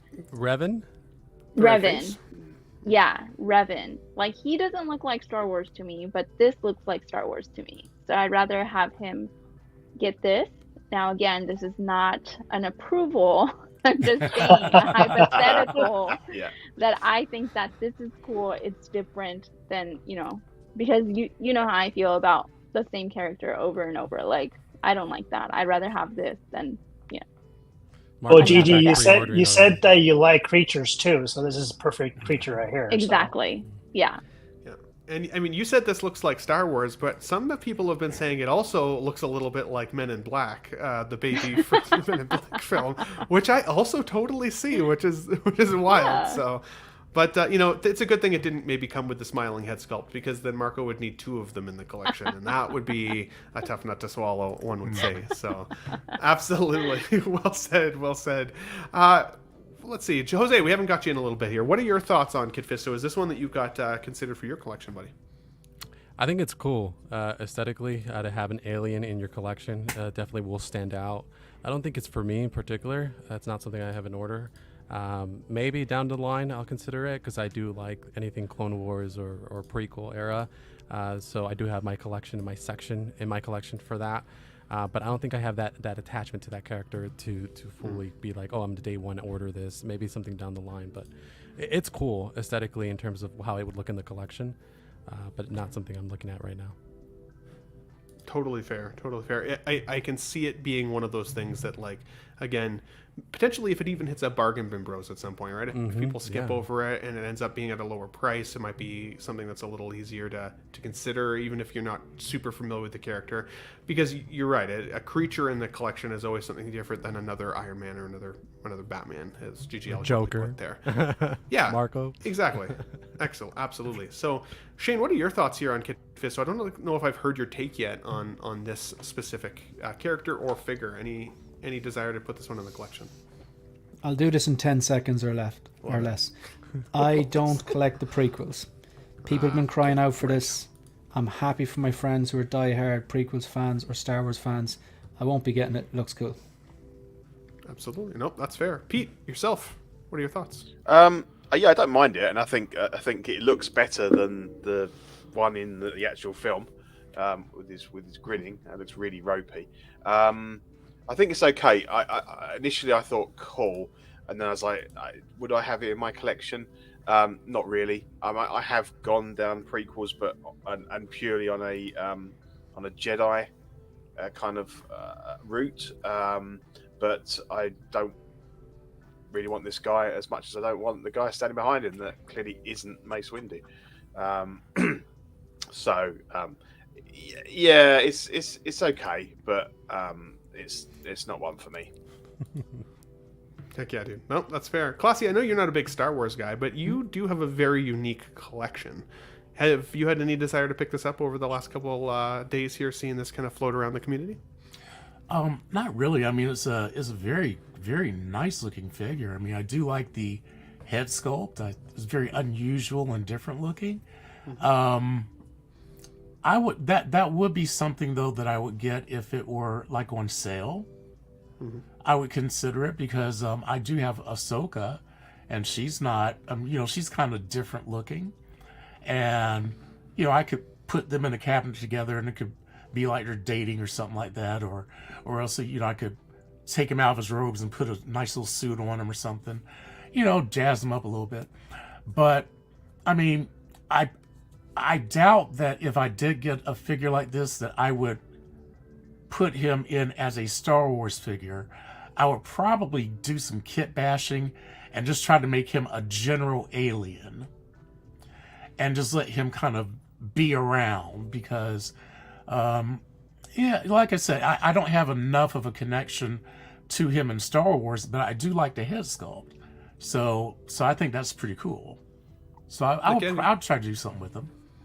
Yeah, absolutely. And I've seen people say that they even just like his Jedi robes and like the figure body. So like, if it was ever one of those figures on sale, I'd pop the head off, maybe put something else on it. I could kind of see it as well. I guess he'd have funky hands, but the hands do look a little large. But then when I looked at the screen grabs of the character, it also definitely looks like a dude in costume with fake hands, right? So makes sense. Let's move on. But guys, let us know in the chat. Is this something that you're interested in bringing into your collection? Because as I said, for the longest time I've heard people say they wanted this character. Sideshow made it years ago. This is definitely an upgrade, but I see a lot of folks saying they don't really and Ben, one other little quick note: the fact that they can do this, they could have made an actual Gore the God Butcher the way he appeared in the comic books. Yes, I remember you making that point before. I mean, you've seen what he actually looked like. They could have done that and not given us the version that they gave us. So I'm a little bit disappointed that they couldn't have tried to go a little bit more comic accurate with that particular character, because the comic book version is way cooler than the one that we got. I mean, of course, that wasn't the Hot Toys choice, though. That's true. That's true. Yeah. Marvel Cinematic Universe. But I agree with you, though. Like, I'm surprised they made... Well, I mean, I am surprised and I'm not. Christian Bale's a pretty big actor, so he probably wanted his face likeness to be in there a little bit, whereas the original Gore would have really taken away from that. But at the same time, it would have been cool to see Oscar that. Isaacs was Apocalypse, and we couldn't see his face, so... I've also seen people say, and I can't remember the character name. Jose, maybe you can help me with this. But Pirates of the Caribbean, the first film, the squid-looking pirate captain that he was up against. Davy Barbosa? Jones. Was it Barbosa? Davy Jones. Davy Jones. That would be a cool figure to see now that they have this call it tentacle technology. So, but guys, let's move on because we still have quite a few more things that I want to make sure we get through today, and we're about halfway through at this point. And I'm glad we still have Gigi for this one, because Harry Potter was on the list today of films and franchises I was curious if she'd ever eliminate. Gigi, correct me if I'm wrong, on your last She Said No podcast with Marco, you guys looked at the Ron Weasley together, I think. Is that correct? That is you correct. Got a chance to see Ron? Perfect. Yeah. So Hermione is now out. Has Marco shown you this character at all yet? I have seen it. Okay. Yes. Yeah. My thoughts on this to begin with were, I think she looks pretty good. I think that kind of looks quite a bit like Hermione, especially in the face. From my recollection of her hairstyle from the first film, it's pretty wild. I'm not going to lie. And so I think as an overarching collection, the Harry Potter line, while very expensive now through Inart, I mean, you're looking at probably close to $2,000 if you get all of the deluxe options in. It's getting pretty pricey. What? Yeah, because I think it's about 600. I think it's about $600 a character, if I'm not mistaken. Yeah, it's so crazy. Yeah, 1,800 to $2,000. Wow. So yeah, that was my question for you. Since you love the franchise so much, is that something you would ever consider, or are any of the three ones that you'd want to put in the collection as your little piece of Marco's display there? First of all, this is all. It's not Marco's mine. display; I it's said hers. This is Yeah. half of mine. As I said it, I was like, I'm going to get corrected. This is half of mine. That's amazing. Fair. I've talked about, so obviously I'm not a collector. I don't love something enough to pay $600. I don't get that same feeling when I see them. You know, I've asked Marco, like, what do you feel when you see them? Because for me to spend $600, that's not going to do anything for me. I do agree that it looks great. I think her hair looks great. And yes, her hair, I mean, there's a part in the movie where she uses a spell to get her hair to get, like, actually, it's one of, like, the prompts or whatever. One of the dances to get it, like, under control, so that she is known for that. But to answer your question, no, I would not spend $600. I do know that there's, like, this big thing with, like, the knees that is being talked about. That's the only thing that I've heard about her. And again, I am not a collector, like, so, you know, and I really know nothing, but I feel like it's not that big of a deal. Like, if it was, again, not $600, I think you can put something in front of it that, you know, the knees, like, wouldn't bother me. I don't think that that's a big deal for me. You have the other photos too, Ben, right? When she's with the robe. When she has the robe on, it covers the knees. Yeah, so. like this type of photo, yeah. Don't know if I got all of them, but... Could put some tiny little knee pads on. Yeah, make her a volleyball player. I think it's pretty bad that we're talking about covering it up when we're looking at a $600 figure. Yeah. I think it's inexcusable, really. Yeah. But I like personally, the Gryffindor robe is you know, it's their uniform, so she would be wearing it. So if you want to cover up the knees, that's a great point. But yeah, you know, yeah. But then you'd lose some of the rest of the outfit, which is also really well tailored and you know, meticulously put together. And Gigi, like, I'd heard collectors say that they were looking at getting, like, silicone slips to maybe go over the knee to kind of make it a little more seamless. For me, as much as I like joints in real life, I don't like joints on my figures, and it is very immersion breaking for me to see joints on a character, because one of the reasons I started collecting 6-scale and Hot Toys specifically was it very much felt like I had a real life version of that person in my display, not just a toy, but like a shrunk down actual person. And whenever you see those knees and arms and elbows and everything, it breaks it for me. Even like my Wonder Woman 84, I love that character, but she's got screws right through her high heels, which looks so damn ugly on display. And like Pete eloquently said, for a $600 collectible, Inart's supposed to be that next level, that next echelon of collectible. And so the fact that people want to try and cover it up immediately or fix it, to me, is a miss when it comes to this figure. What do you think of the likeness in terms of pancakes? How would you rate the likeness of the of the 6-scale face here? I think she looks great. I would give this like a 8.5, 9 out of 10 pancakes. Nice. You see it. You see her in there. Yeah. Okay. That's awesome. Shane, did you have any other thoughts on Hermione here now that we've had a chance to see this? I know most of us said earlier, like, we like Harry Potter. $2,000 is, or getting close to $2,000 is a lot for this display. If I convert that to Canadian dollars, it's closer to $3,000 for me. So it just makes no sense at all. But what are your thoughts there, buddy? I think all three of these figures look absolutely incredible. I'm not going to get them. I was never going to get them. I was never tempted. I think it's strange the way this one, I suppose, doesn't have a sculpted, which I understand why you couldn't really have that sculpted. I completely get that. but maybe they should have informed people at the start. Look, by the way, if you're going for the rooted Harry and the rooted Ron and you're expecting a rooted Hermione, that's fine. But if you're going sculpted on the other two, it's going to be only a rooted Hermione only, because then if you went sculpted, it might look a bit strange. But then again, they're a business, and why are they going to do that and shoot themselves in the foot and miss out on pre-orders? I think this looks incredible. I think the likeness is there.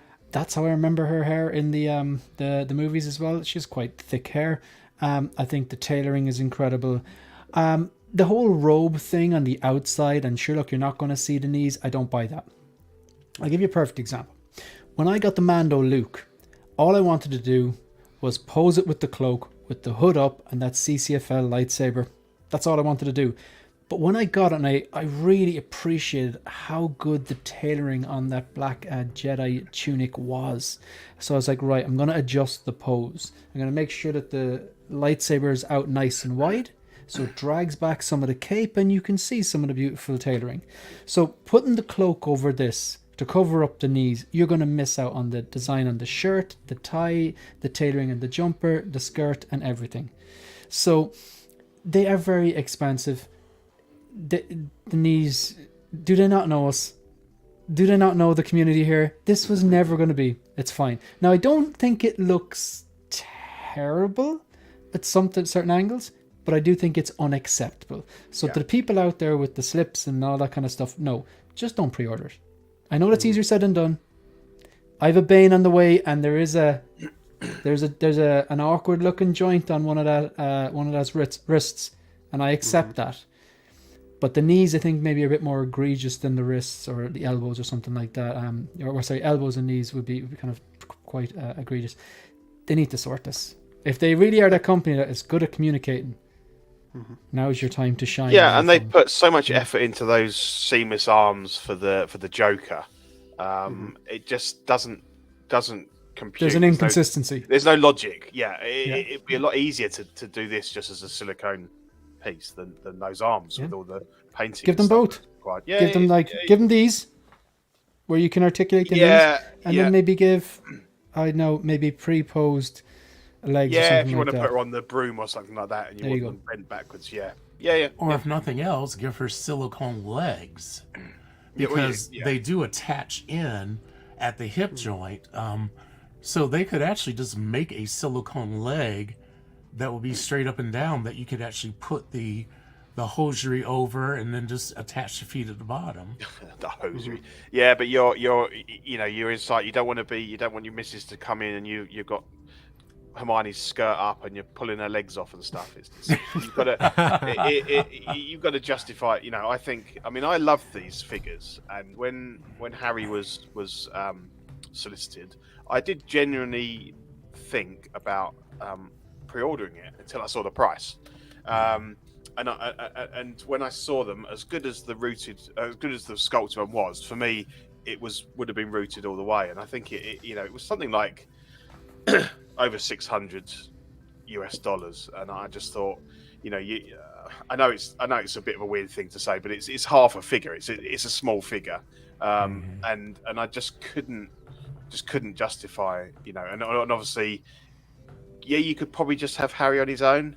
But the fact that they've now released these ones, you'd be like, I really would like to have the three. So I would 100% love to have these in my display, but I 100% won't be, because the price is just too steep, incredibly prohibitive. Yeah, absolutely. Makes sense. But it looks Gigi, brilliant. The head sculpt. One last question for you. Agreed, Pete. Well said, by the way. Sorry to interrupt you there by any stretch. Gigi, one last question for you. One of my favorite segments on the She Said No podcast with Marco there is the Is It Weird segment. And we've discussed this quite a few times on the channel, collecting children characters in a collection in 6 scale. For you, is it weird to collect children in the collection or not? What are your thoughts there? I know Marco has a big thing. He will not collect children. Like, that's very, and yeah, but they are children, right? So like, it's hard for me to put myself in that space, because I'm a huge Harry Potter fan, but I would not pay $600 for this. I just wouldn't. Like, that's just not going to happen. Would I collect them? hard to say. They are children in Harry Potter, so it's not like they're gonna make like the adult version of but yeah. Gigi, I think that's what they have Grogu in his collection. Grogu, the little Yoda. He's a little baby, he's 50. though. He's 50. He's called the child. So there you go. But I think it's like the size, right? Because I'm assuming they're smaller, right? Yep. So then it makes it like stand out to me. Like I would be like, oh, I don't think it's necessarily weird, but I don't think that I would pay $600 for it. Yeah, and I do think that you're rather than a moral argument. Yeah, and I do think your vision would go to them immediately because they are going to be smaller in stature, and so maybe your people are going to be like, "Why do you have children in here?" Absolutely. Do you know what? Sorry, Ben. Sorry, do you want to move on or? No. You. Go ahead. It's not weird if you do it, Ben, because you're not a weirdo. It's not weird if Classy Thomas does it, because he's not a weirdo. It's not weird if Marco does it, or Gigi, or Pete. The weirdos make it weird, man. Do you know what I mean? It's that simple, like. Do you know what I mean? So, yeah. That was the reason. That was exactly the reason why I wanted to ask you, Gigi, because you're a non-collector, but you have an opinion because you're surrounded by collectibles, and we often talk like we see community members say, "Oh, it's weird to collect kids," and then others say, "No, why? It's only weird if you make it weird." I am in that camp. It's only weird if you make it weird. Yeah. The thing that I took from what you were saying there was, but that's the character. Like if you love the character and you love that representation of the character, that's what you're collecting. You're not collecting them because they're kids. You're collecting them because they were kids in the film representation that you liked and wanted to collect. So I find it annoying that you answered it exactly that this hobby has to have that kind of dark shadow over it that the whole of society is at the moment. And if you say you like a picture of this, it's be like, what's wrong with you? But it's not. It's a representation of that movie and what that meant to you. And I think if you have an issue with it, then you probably are a bit weird, and you would, and we all know that people will buy this and probably do weird things with it. The same with the Thyssen bodies. They're fantastic bodies for figures, but there are people that add the appendages and shoot that kind of stuff. And it's always going to have that. Oh, did you buy that because it came with a bag of dicks? No, I bought it because it's great. No, but that's always had that seedy side to it where. And I think that's the people that are asking the questions here are probably the ones that maybe need to kind of look at themselves and say, why am I asking that question? Sure. Yeah, maybe. Because, then there are shows like Stranger Things that they started out as kids. Lots of people love that show. And I've seen a lot of the community say they would love to have the young Anakin from episode 1. Well, I've got Short Round in my collection, there you go. So I don't have an issue with it. I Short got Round in right yours, here, right? too. And she's got the knee problem, too. Right here because she's wearing that little. But how much does she cost? Oh, but that's what I was going to say earlier. Yeah, exactly. Yeah, this is 3 zeros. It was like $100. Much different. Cost. Yeah, exactly. You could let that pass. Do you know what'd be weird? You walk into someone's house and they've got this figure and you're like, "Oh, cool! You collect 6-scale figures," and they go, "No." That'd be weird. That'd be weird. It's like, okay, why do you have it so? Yeah. Last thing on Hermione here, I do wonder if they gave her the knee joints because this is like more of a custom body. That it's like they essentially unless they design something that's more custom, this is kind of what was available out there in 6 scale. Because it does look like she's got prosthetic legs, so it almost looks like it's a different character reasoning other than just that it's a figure body underneath.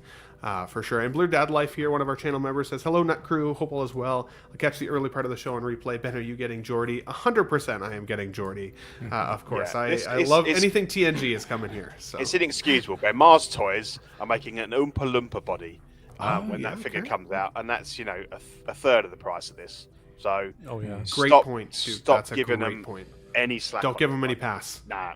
Ben, don't give I just them any wanted pass. to add. So on one of their latest posts, they did comment that they heard the comments. Yeah, so they said, "We are looking into seamless options based on the comments and feedback from collectors.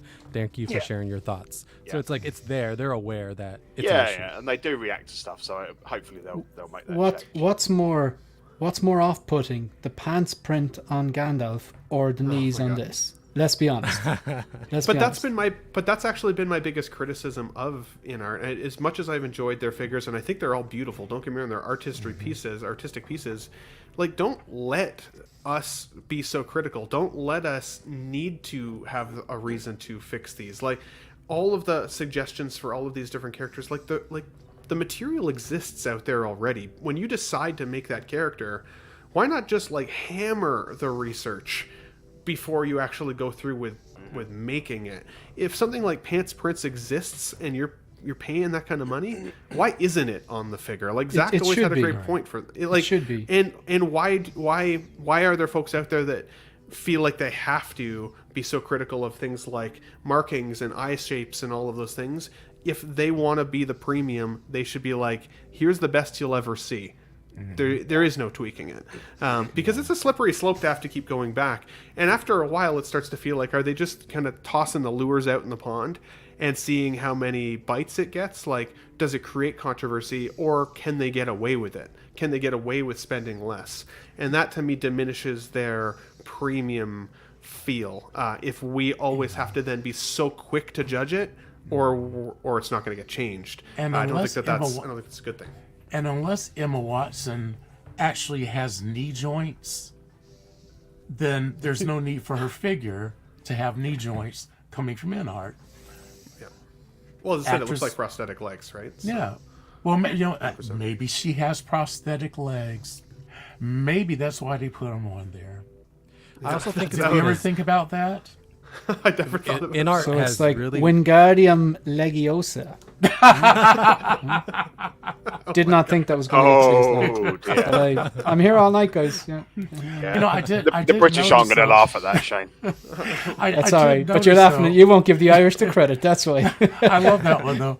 But what's really strange though, in looking at this figure, you said for $600, I think that my 2-pack Joker, I think, was only $1,000. So they were about $500 or something like that a piece, and he came with more stuff.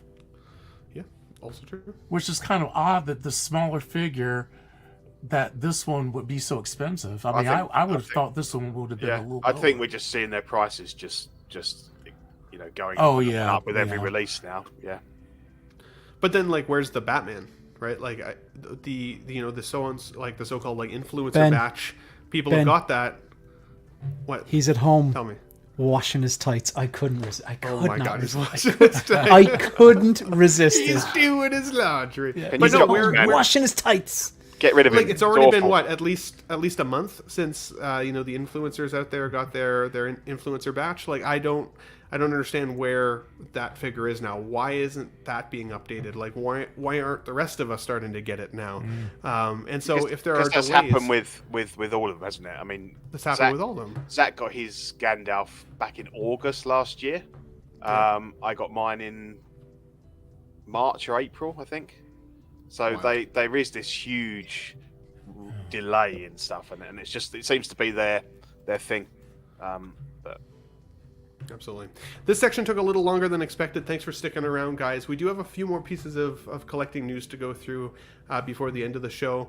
If any of the panel does have to jump out, like, let me know as well. Again, I don't expect to take all of your Sundays here, but I'm happy to see the 50 people still watching live with us and getting nuts today. Thank you so much for being here, guys. Hope you're enjoying the show so far. The next thing that really did pop up that caught my interest this week was Spider-Man 2's symbiote suit version. Now, Classy is excited. You love to see it. I was shocked how fast this went from pre-order to fruition. Like, we looked it up, it was something like 10 months, which was extremely quick. And of course, there is the other black-suited Spider-Man that's going to be coming down the chain here soon as well, the Tobey Maguire Spider-Man 3 version. So I often have, this or that or both.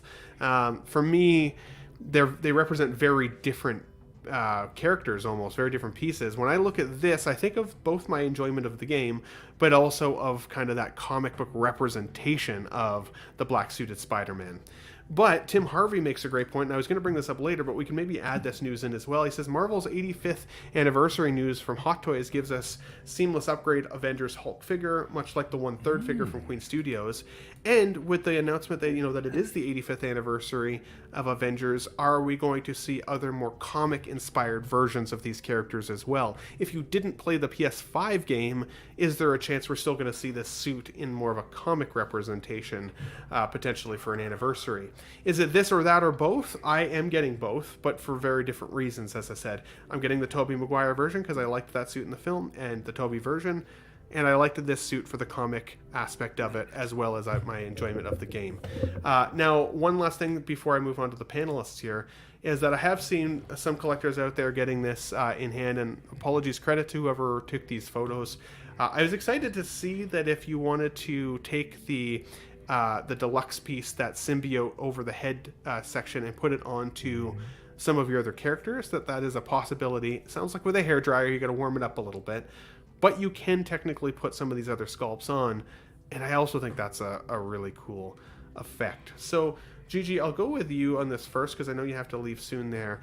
How many Spider-Men does Marco have? Do you know, if you just offhand?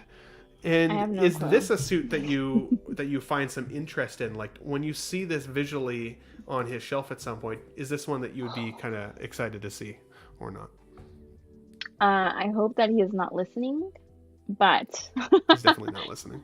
To answer your question, I don't know how many he has. I know, so he has the what's this guy with the black suit? What is he called again? Venom. Yep, the Venom and the symbiote suit. Yeah. So Venom's like the big guy, the creature. Yeah. Yeah. I think he has one or two. I don't know of those. I don't know. But the other picture that you showed, the one with the like things coming out, I think this is very this one. Yeah, that one. I think that is very sexy. I do like that a lot. Nice. But like, I just can't. Just no more.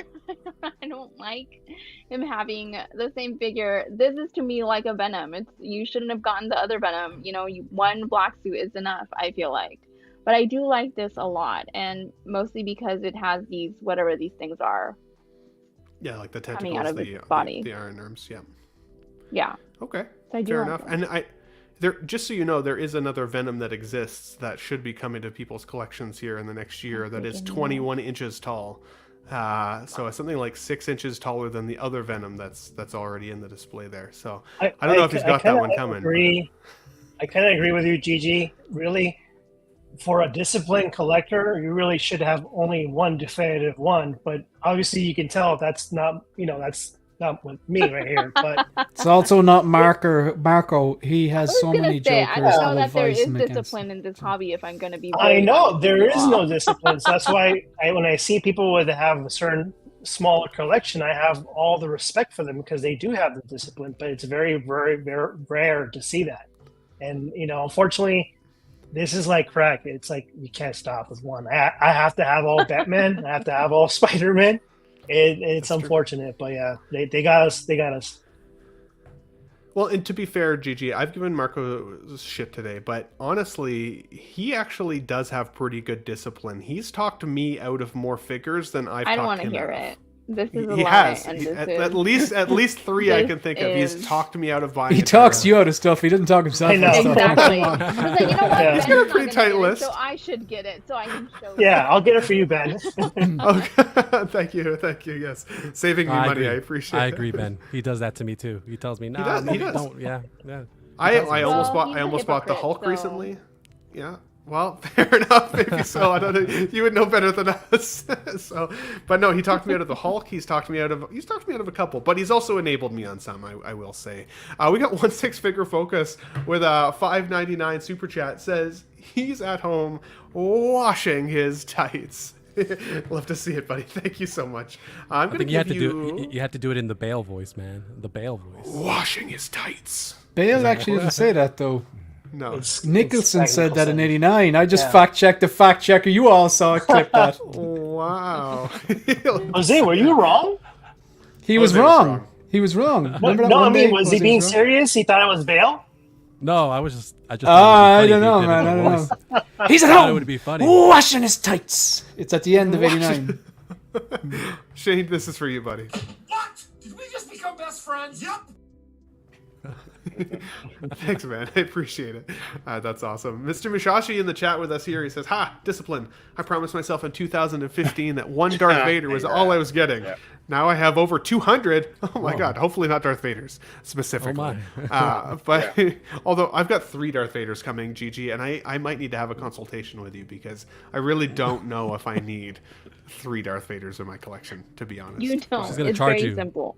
Very you don't. Man. Gigi, you should offer a consultation. I might hit you up. That's awesome. That'd be very short. The answer is no. Yeah. That one's out. Like, no. That's awesome. Does anybody else here have a take on this before we jump on to the next one? I don't want to skip anybody if anybody wants passionate about this one. Classy, you looked pretty excited about this. Did I get your take on it? Oh no, you didn't. But that's cool. I'll just sit here and just You're palpitate. either way. You're excited about this. Yeah, I'm excited. You're gonna get this in the collection. Hell Oh yeah, buddy. yes. Hell yeah, that's awesome. We got Ren's And I don't Tolentino need in it, the house. GG, but I'm going to get it. Ren says, hello, everyone. Hit that like button. Thank you, buddy. I definitely appreciate you. If you haven't already checked it out, Rens.Tolentino art on Instagram. I've got one of his prints in my collection. It's the Jenna Ortega Wednesday print. And it is stunning. It is absolutely beautiful artwork. He does an amazing job. So always happy to have you here with us, getting nuts on a Sunday, buddy. But definitely some shout out to Renz because he deserves it. His stuff is amazing. So let's move on because we have a few more things that I do want to address here. We did see a knockoff here, Ghost Toys Henry Cavill. I'm not going to get the whole panel's take on this. I actually don't think that this looks terrible considering. But it's not necessarily a figure I'd want in the collection either. I'm not going to lie. I do like some of the accessories. The Superman newspaper, I think is kind of a cool little aspect of it. I actually think the likeness to Henry Cavill is pretty good. But again, it's kind of like, unless you're just filling out your display, I don't know if it's something that people actually really truly need. I think the only downfall here is that we are starting to miss Henry Cavill as Superman, a lot of us. Despite that DC Universe needing the reboot, in my opinion, people weren't going to the films anymore. The franchise was losing money. He was still a great Superman. Now, very handsome, even in his glasses. I'd be shocked if people didn't just recognize him still as Superman. Unlike Christopher Reeve, where he did this amazing job of being able to like transform even the way he carried himself. It was amazing. He looked like a different guy. I never really got that with Henry. So to me, this is not a That's figure. why Reeve is the GOAT. Reeve is the GOAT, dude. Absolutely. And then we did get an update from Mars Toys this week as well. They're 15 hours ago. They said next week in their post. We got Dooface. That's interesting. Weird. That's a weird one. Wait a minute, no, that's Dufakashi. It's Dufachi. Well, and Marco always does say, in Collecting Weekly, control the message. I am excited for my Riddler figure, and I have it on order through Kit. I don't think this is a very good picture of it, though. No. I am like, ugh. I don't know if that looks very good. It actually kind of worries me a little bit. Yeah, so. Skin tone's a bit off, isn't it? It's kind of waxy. The two-tone suit and the tights. Something about it, I'm just not totally convinced. Well, the Riddler jacket I think was a different color, Classy, if I'm being fair, because he had the green leotard tights underneath, and so if you take the jacket off, it should be one color. But even still, it's the likeness there that I'm like, I don't know if that looks good or if it's maybe just a bit of a bad picture. But let's stay tuned. The pre-order for Two-Face or Dufaki is going up next week, just for everybody's enjoyment there. Now, I know, Shane, this is what you were here for, the piece de resistance. Hot Toys has officially announced that collectibles are coming soon, and emphasis on collectibles. Obviously, we got to be seeing Wolverine and Deadpool at the very, very least. The picture that they've teased on the left to me looks like actual figures. I don't think that I think that those maybe are the figures on the way. So I'm curious how soon we're going to actually see this. And, I really hope that Hot Toys gives us this kind of within this next couple weeks, next month, to really get on the train of hype with these. How often have Hot Toys kind of missed the mark before? You get a Pennywise It figure at Christmas, which makes no sense. So like anniversaries, they don't do anniversaries very well. Give us Deadpool and Wolverine so that if it's an amazing movie, we can walk out of the theater and immediately go pre-order something for our collections. Now, I'll be curious because we've also seen 2 teaser images of Wolverine here, one with a sleeveless look and one with the kind of the shoulder pads on. So I'll be curious to see, will we get 2 versions of Wolverine? Will they be able to kind of give us some kind of seamless attachment, maybe like the previous Thor figures we'd seen? But also who might be in this movie that we get figures from. Since Marvel is really lacking this year for content, I'm sure Hot Toys is feeling that heat as well, and I think that they're going to tap into this line quite aggressively. Gigi, have you seen the first 2 Deadpools by chance? Yes, and actually, Deadpool is probably my favorite. I think he's like what Tony Stark is. Like, he's funny. I that's why I like Tony Stark, is because like he's like quick on his feet, he's witty. That's why I like Deadpool. So yeah, it's actually he's one of my faves. Does Marco have a Deadpool in his collection? He does. I don't even know. And I can't imagine how much different this is going to be. It doesn't look like his suit is any different. So I'm already pissed. Yeah. Well, Gigi, that's what we're here to tell you. Yes. Absolutely, because they are subtly different. The gold on the glove is a little bit different as well. The color of the red suit is a little different. I'm going to try and pull up a picture. But would you support Marco getting a second Deadpool then, if you're already feeling like it doesn't look that different? Or would you rather see him get some of the other characters from this film potentially? I like this justification. Like, it has some different goals. Like, no, I'm not buying that. No, I don't want him gold to. pistols. Like, if he is just, yeah, and I was gonna say, don't tell me it's the gold pistols. Like, I will go to Hobby Lobby, I will get some gold spray, and I will spray the black ones that he already has. Like, that's not enough. So yes, I am very against him getting another one. Gigi, Look how different that looks. Well, that's so it's different. going to come Get with outta an here. unmasked head sculpt that none of us will display. Nutsack. Exactly. That's what happens to the Batman. It's just like, I don't even understand. No, this is no. That's fair. That's fair. Tell us what you think, Shane, on upcoming Deadpool 3 figures. What are your thoughts on the Wolverine? Any other characters you're maybe hoping to see, and or accessories with the Deadpool itself? I made a call, I think this time last year, when we were all getting hyped about the Flash old Michael Keaton. And I said, I think I'm going to get through this movie without buying any of that stuff. And that's exactly how it went down, because that movie was terrible. Now with this, on the other hand, I do think this is going to be good. But I'm trying to get through this with just what's on the screen now. So they're clearly going to give us what's on the screen now. And I'd imagine whether they give us the swap out seamless, they can't do joints on this. They can't. They have to do something like the Peacemaker. That's what they need to do. Whether they give us what's on screen now and then give us an alternative version of Wolverine with the yellow arms that aren't exposing the muscles and all that kind of stuff, that remains to be seen. They could totally screw us like that. They could be like, okay, Shane, they might do like Thor. You know how he used to have those. Hopefully, that's what I'm hoping. That's what I'm hoping. Maybe they'll give us that. That's what I'm hoping. Now, I want him to see that. I want him to wear that goddamn mask. I need him to wear that goddamn mask. Yes. And I don't want to be just. I want him to wear the mask for a decent proportion, even if it's like the most epic fight scene. I need him in that mask, and that's everyone wants. So they're going to have to give us a Hugh Jackman sculpt. They're going to have to give us a mask sculpt. And to answer your question about when we're going to see these, I think they're going to time this to release on the day it releases. And they're going to do that endgame thing where bonus accessory, but they're not going to show you what it is. Yeah. Because maybe we know now he's in the yellow suit. We know that he has exposed arms. We know that, you know, this is the way he looks. We haven't seen the mask in the trailers yet. So I imagine if they're going to do it, you'll get the announcements of these 2 figures here. And maybe there's that bonus accessory to be shown, I know, after a month when everyone knows that he wears the mask, if he wears the mask. Because surely you want him with the mask. Or they're going to do us dirty and have 2 different versions, one with the sleeves and a mask and one without the sleeves and unmasked, which I hope they don't do that because that's just so annoying. They're going to do it. I'm telling you right now, they're going to do it.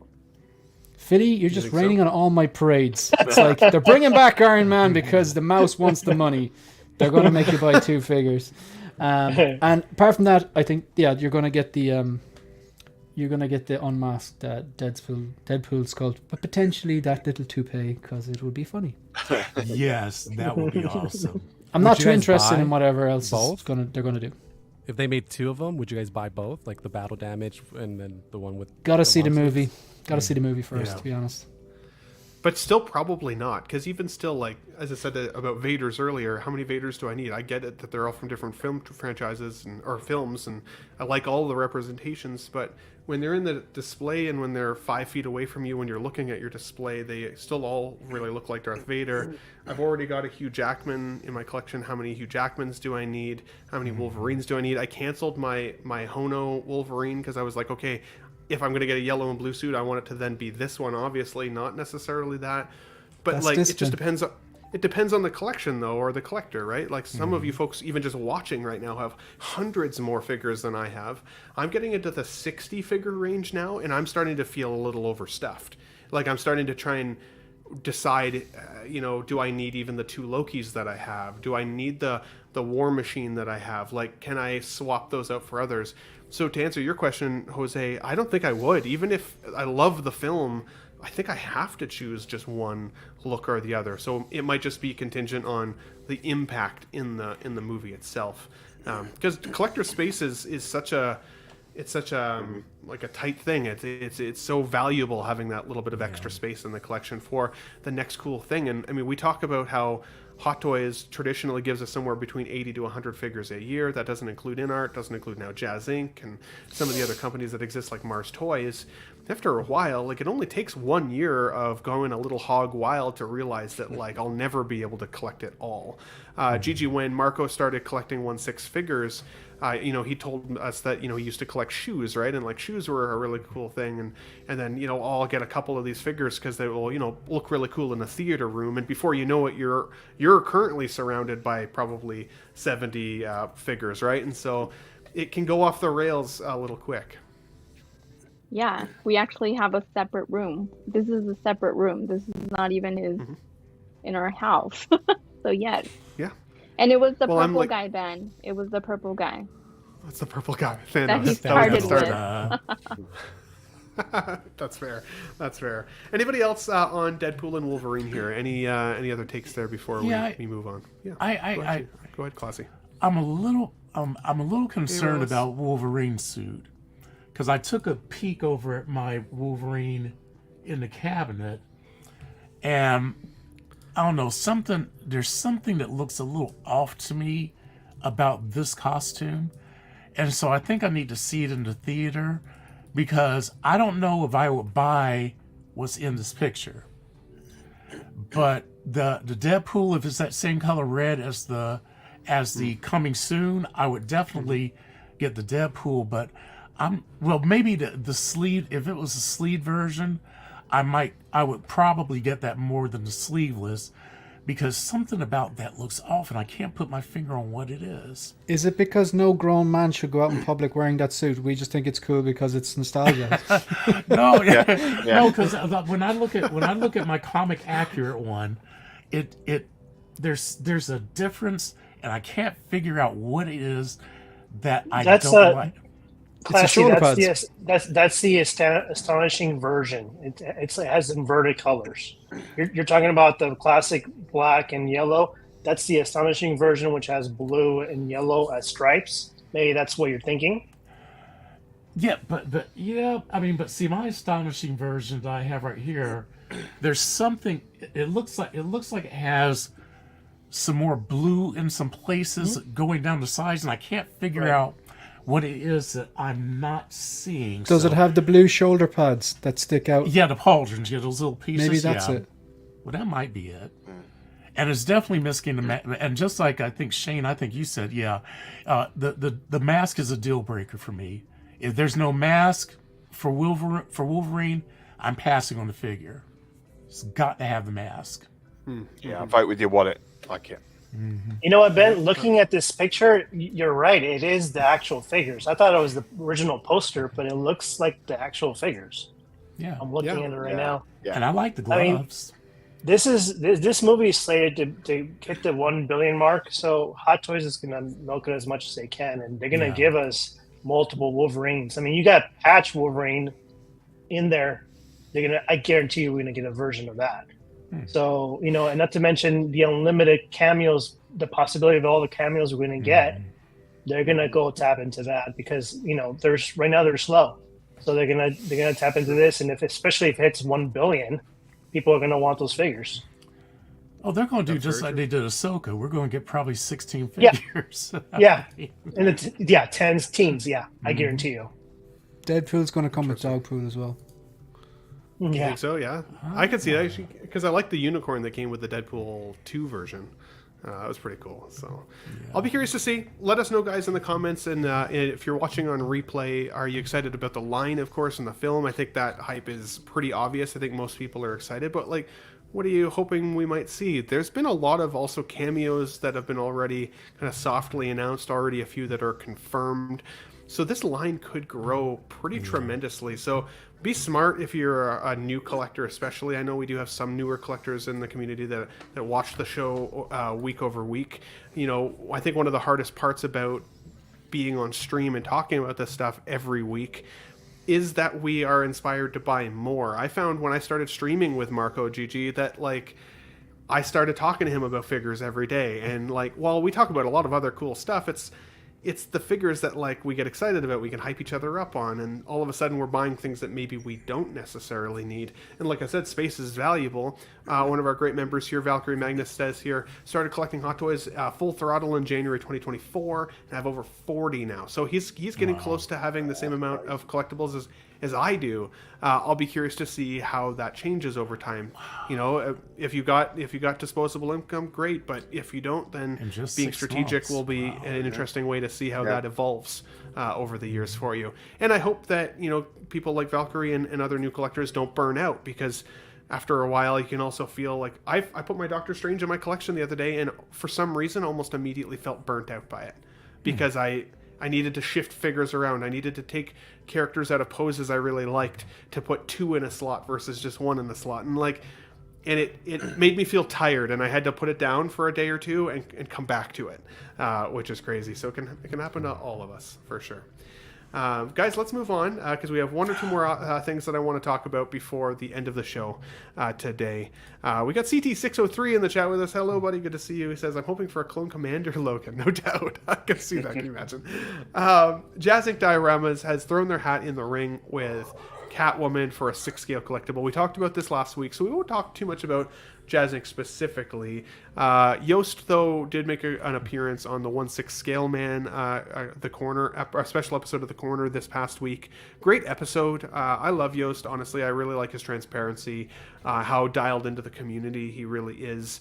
And he showed us some cool, extra renderings. He did show us this, as well as, let me show one thing. I'll present it real quick, share screen. On his Facebook page and on the Jazzinc Dioramas Facebook section as well, we got a chance to see what the pants material may look like, which, look at the stress test they're putting this character through right now. That is pretty wild. I'm not going to lie. It'll be interesting to see what the longevity of that is. Let's see here as well. We got these. More of the pants. For some reason, I feel compelled to ask Gigi, is it weird right about now? It was actually weird? My thought exactly. I was like, this is very fucking weird. Yeah. What, that they have to put things through stress tests, or just the fact that she had to melt herself into those pants? I hate to say not the stress test. I think that's, if you're gonna have a character with that type of material, I think you have to do that. The bird in the mouth. That's what is happening. Yeah, That is so very weird. It is a scene in the movie. She does like put a bird in her mouth to kind of make a point to the penguin, who then turns around and says, "Oh, basically, I'll kill the cat." I rewatched this movie the other night. It had been a couple of years since I saw it. I forgot how near the mark some of that movie is. Oh, yeah. Like there's some like I'm like, ooh man, like a lot of there's some- innuendos, man. Oh Stuff yeah, that goes over your head when you're a Gigi, kid. yeah. This is I didn't realize it. how I'm sorry, her name escapes me. Michelle Pfeiffer. Michelle Pfeiffer is such a good actress. She literally put a real bird in her mouth. Yeah. Yeah, that was insane. Crazy. And this is her giving herself a bath. Yeah, well, and I'm excited to see this because depending on the support, it sounds like the Jazzinc gets for this, we'll see potentially even an unmasked head sculpt with the hair, like the actual Selena Kyle, and potentially more of these head sculpts as well. I definitely intend to support this release.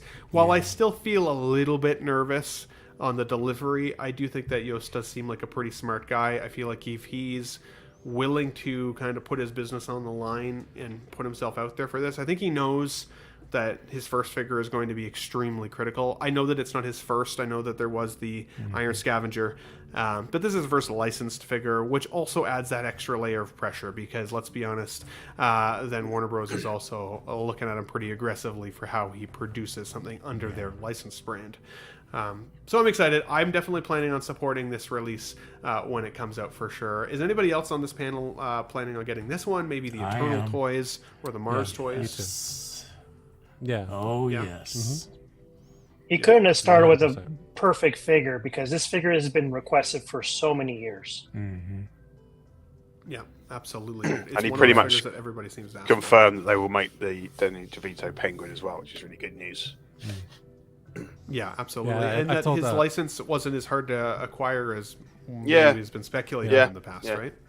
I want to see the prototypes, like as in, That'll be the big thing. I want to see something.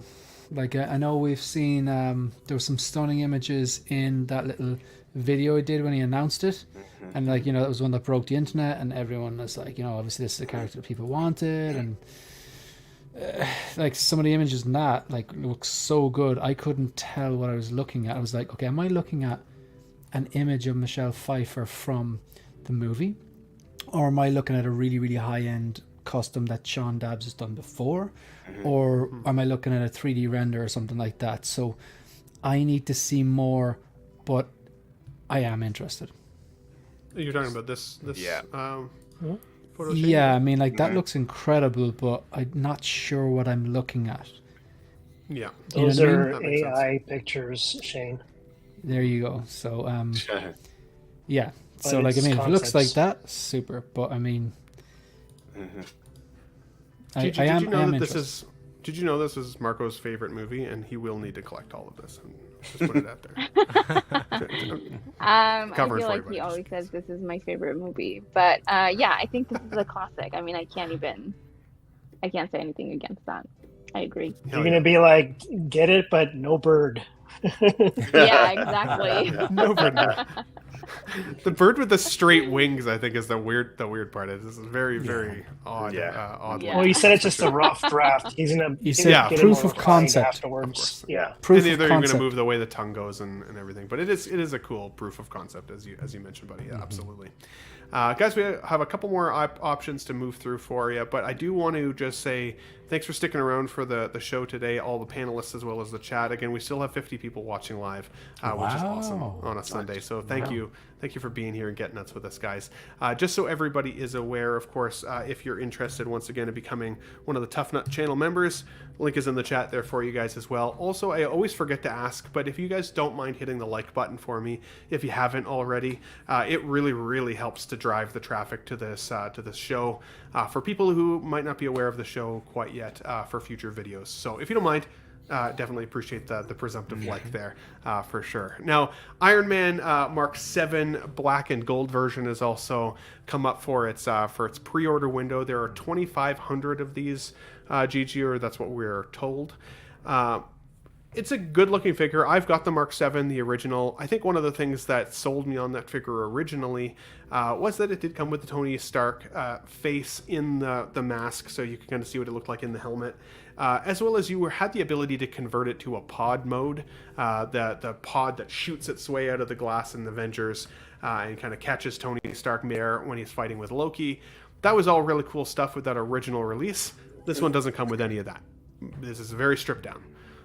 The cool part about this is the color scheme and the fact that it's a limited amount of them. I think that those are the two winning factors for this.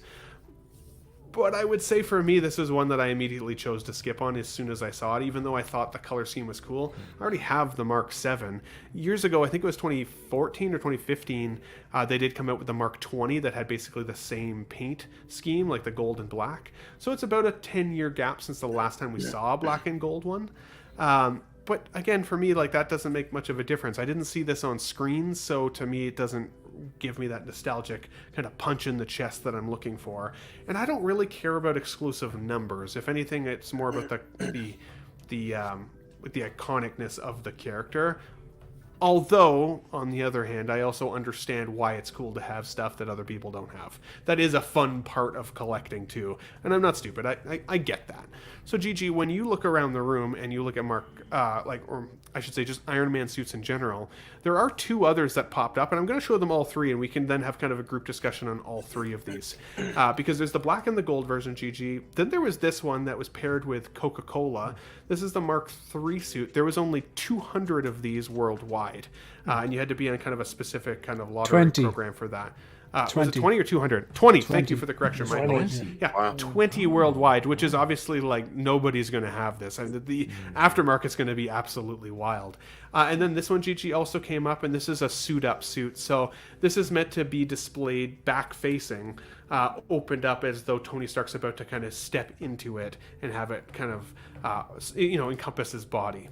So the question, I guess, for you, Gigi, because I know oftentimes you say to Marco, the answer is no. You don't need this because you already have, an Iron Man suit. But thinking of other Iron Man collectors, this is giving people an opportunity to have just another piece in their collection, maybe if they're specifically Iron Man collectors. So what's your take on Iron Man, since you like Tony Stark, you think the suit's cool?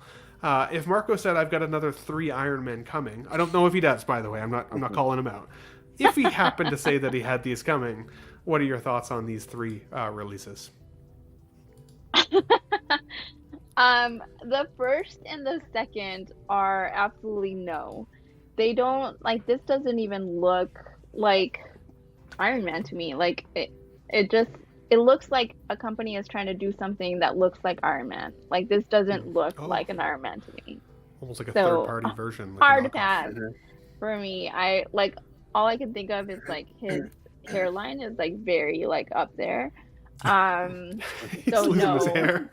Yeah, it's no. The widow's peak, yeah. Exactly. I've never seen that before. Now I can't unsee that. Yes, I can't unsee it. So hard pass on number 1 and number 2. He does have one that's red and silver. This one looks very chonky, and I don't know if it's the way that it's posed, but I don't like that at all. Yeah. Might be because it's the Mark III suit, so it's kind of the first kind of mechanized version that we see on screen when it's painted red. This is a different color scheme though, so you're absolutely right. This looks a little bit more like, I think, the Silver Centurion suit that exists from Hot Toys already. That red and silver. This wasn't technically seen on screen in this suit. Right. Just so you know. Yeah. Yes, thank you. I do understand that. I do understand that these are different. Damn it! I thought I was helping. Things that did not appear on screen. She's never gonna come back. She's gonna be like, screw this guy. And then the other thing, look at the legs. It kind of, and again, it might just be the way that it's posed, but doesn't it seem like they're on backwards? The 2 are just a no. Really noticeable seams. You mean almost at the edges there? They almost do look a little bit it's on backwards. Yeah. That's funny how an outside perspective caught what she caught. I've never seen it that way, but now I can't unsee it. Yeah. The whole dang thing. I'm like, oh my god, he's totally right. You're welcome. Weird. This is what Marco has to deal with every day. I point out things that he's like, Anyway, the third one, I feel like maybe he's shown me something like this in the past. Did this come out like or they showed this a while ago? There have been a couple of different versions that look similar to this. I think that there was like the gantry suit, like a suit-up gantry suit that's existed before. This is the first time I think that we've seen this specific version of the suit that's coming out. But yeah, I think that's you guys know better than me. Iron Man collectors would know even better than me, honestly. GG. Even I feel like I've started to lose track of them. They are all starting to look the same, even to me. I'm not gonna lie. So. And is this a red and a gold, or red and silver, or red, silver, and gold? Red and gold and silver. I guess there's some pieces in there. And again, this one's almost like meant to be displayed backwards, which is interesting, right? Because you almost wanna see that kind of interior of the suit all lit up. Yeah, I think, because can you open up the other ones or no? Like this. I think I've seen something similar like they this. They have little flaps and things that you can lift up, but you can't open it like this. Okay, yeah. And then I think that out of the three, I think this one maybe, but it just looks like a bunch of metal. The lights, I guess, are cool. Yeah, it's still no, but out of the two, if I had to choose one, probably this one. Fair enough. Absolutely. Well said. Great take, for sure. Let's see here. Who haven't we talked to in a little bit? Jose. Same question for you, buddy. Of the three figures we've shown here, these three Iron Men, I mean, obviously the 20-piece one's off the table at this point, but if you had the opportunity to get any of them, not for their limited nature, but just maybe even for the aesthetic of the figure, do any of these jump out at you? Did you chase any of these down at all? No, man, you picked me on the wrong one, man, because I do not care at all. That's fair. No, that's fair. I feel like... I mean, they're pretty cool. They're like, aesthetically, but... Yeah. Well, it's getting kind of hard to care. I think that's the point, right? It's like I've been doing YouTube talking about Hot Toys now for 2 years, and I'm like, it's like every month or every couple weeks it feels like we're talking about another Iron Man, and after a while you do go a little Iron Man blind. Like, unless you're an absolute diehard Iron Man guy, or that's what your collection is represented, in kind of like clone figures for me. Like, I think Star Wars is amazing. I love Star Wars, but I can't tell all the clones apart even at this point, which sacrilegious at CT603. I apologize, buddy, if you're still watching. What about any of the rest of you guys? Any of these were these chase figures for any of you guys, or were this all a pass for the whole panel? Wild. Pass for everybody, and pass including myself. So I think that's, that creates then again that unique decision, or that discussion of who really then is buying these, because if an entire panel of folks here are passing, like who's buying these still? Well, I can see that being real popular, especially this one. This one probably is very popular in China, because I know they really love Iron Man, and they also like mech suits and things like that. So I can see this one being appealing there, but I'm just burned out on the Iron Man. But this here, so okay, the one that's 20, I never collect for exclusive nature or anything like that, but I think they did something similar a few years ago with a Mark 6. I think you had to sign up for a certain bank account or something like that, and it was a very, very limited number of them. The black and gold one, it's just a repaint. It just doesn't excite me. The Mark 7 I want, if I was to get a Mark 7, would be the regular Avengers Mark 7, the one that was screen used and was an absolute kind of juggernaut going into the war in New York, basically. But on the Mark 7 suit up, think about this now. That's a suit up version of a Mark 7. But what did he do? It was Iron Man 3. He had a panic attack, so he went into the suit. Not exactly a memorable moment. Whereas if you look at the Mark 5 suit up, in the middle of the Grand Prix, he's got the suitcase, which calls back to how he used to carry his armor around the suitcase which is ridiculous, but it's very, very cool when he get the nod. It's probably the best suit up out there. The gantry, whether it's the Mark 4 gantry or Mark 6 gantry, very iconic suit ups. The pod bursting out of the top of Stark Tower and rescuing him, amazing suit up. This, he had an anxiety attack and he stood into it. That's not memorable. great point. I totally forgot about that, dude. That's a wildly good point. Because, yeah, you're 100% right. All of the other suit ups were very cool, iconic scenes. This was like, oh, you kind of feel bad for him a little bit. Like, what the hell's going on with our hero? The black and gold one actually kind of makes me think of like Yellow Jacket. Mm-hmm. You remember the Yellow Jacket one from the Ant-Man movie? Mm-hmm. Yep. I know his costume was different, but just that color scheme makes me think of that. And I mean, that's the first thing I thought of when I looked at it. I said, looks like they're trying to make a Yellow Jacket Iron Man or something like that. Mm-hmm. Yep. Absolutely. I think the Iron Man train is kind of fading away. Unless Robert Downey Jr. comes back, it's kind of slowly fading away. And right now, Hot Toys is trying to milk that IP as much as they can. I mean, they went with the 2.0 diecast. Now they're doing suit-up versions of these. And so far, I hear that these suit-up versions are kind of a pain in the butt to put together. So I think they're going to start kind of fading away and lean more towards Spidey, probably. Yeah. Interesting. Yeah, we started the show with Robert Downey Jr. coming back. We're ending the show with maybe he'll return. So it inspires our love for more Hot Toys. Guys, I think that wraps it for the day. I did have 2 more subjects on the show sheet, but I think I'll save this for next week. Actually, I should say next Sunday. I'll be taking the Sunday off. One more Sunday. I apologize. My dad has invited me to come back to Ontario, so Eastern Canada, to see his cottage, and it's his 65th birthday. So I'm flying out next weekend to visit my dad and sit out in a boat and stuff. So Let's Get Nuts will be postponed next week until the following week, but we'll add some of these to the show sheet, including the 85th anniversary of Marvel, as well as the expected shipping for June 24th, given to us out there by Collector Joey. I know he puts a lot of work into these slides. So we'll talk a little bit more about this on the next Let's Get Nuts show.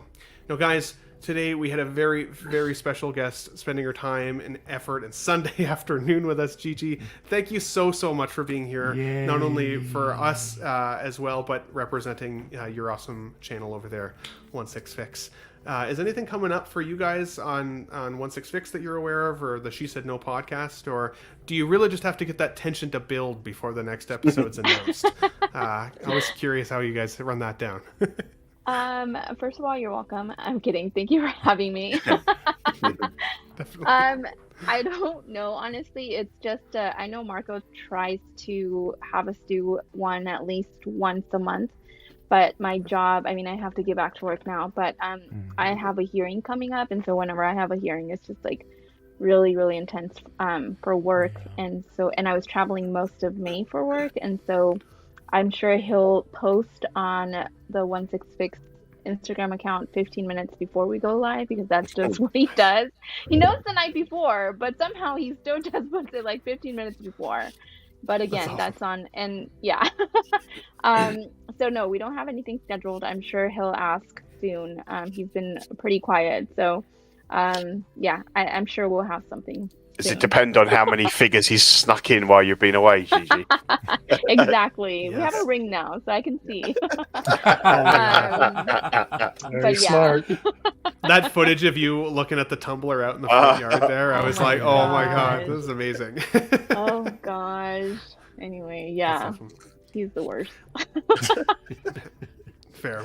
Everybody stay tuned. Once again, it was thanks to 16 Fix and Collecting Weekly that really gave me the opportunity to even stream online at all. If it wasn't for these guys, I wouldn't be here, and for that I'm eternally grateful. I love you guys like family. Make sure, if you are new to the Ben Thomas Show, or if you're watching on replay, please go and subscribe to 1/6 Fix on YouTube. Great content over there, and you get a chance to see definitely the best half of 16 Fix, Gigi, give her take whenever their show pops up there, for sure. So definitely go check them out. So what, but thanks Gigi, again, Gigi, I hope that dinner's good, because Marco's taking his sweet ass time with it. He's eating and having a nap at this point. Yeah. Definitely. Mr. Classy Thomas, classy as always. Love your points today, buddy. Great conversation, dude. Anything popping up for you? I know you talked a little bit about rebranding. Is that something you're still thinking about doing? Yeah, I'm still working on that. I had to delay it because of family drama. But yeah, I'm still going to be rebranding, and of course, right now I'm kind of focusing a little bit more of my energy to the movie night, so that we share, and it's a load of fun. We have such a good time on that. So if you haven't had a chance to come in, I hope you will. We're still kind of refining and finding what to share, what not to share. I kind of went a little intense on the spoilerifics for this last one, so I'm gonna try to rein myself in with I got my little fishing pole, and I'm gonna rein myself in just a little bit more. But when I start talking about something that I'm really excited about, it's kind of. I think you read out the entire script, didn't you? I did. I actually sat down and watched the movie, and I took notes. I felt like I was watching it. Yeah, and so I was like, well, hopefully I gave you enough of a picture without showing you the picture, so when you see it, you'll be like, oh wow, this is as intense as he said it was. Yeah.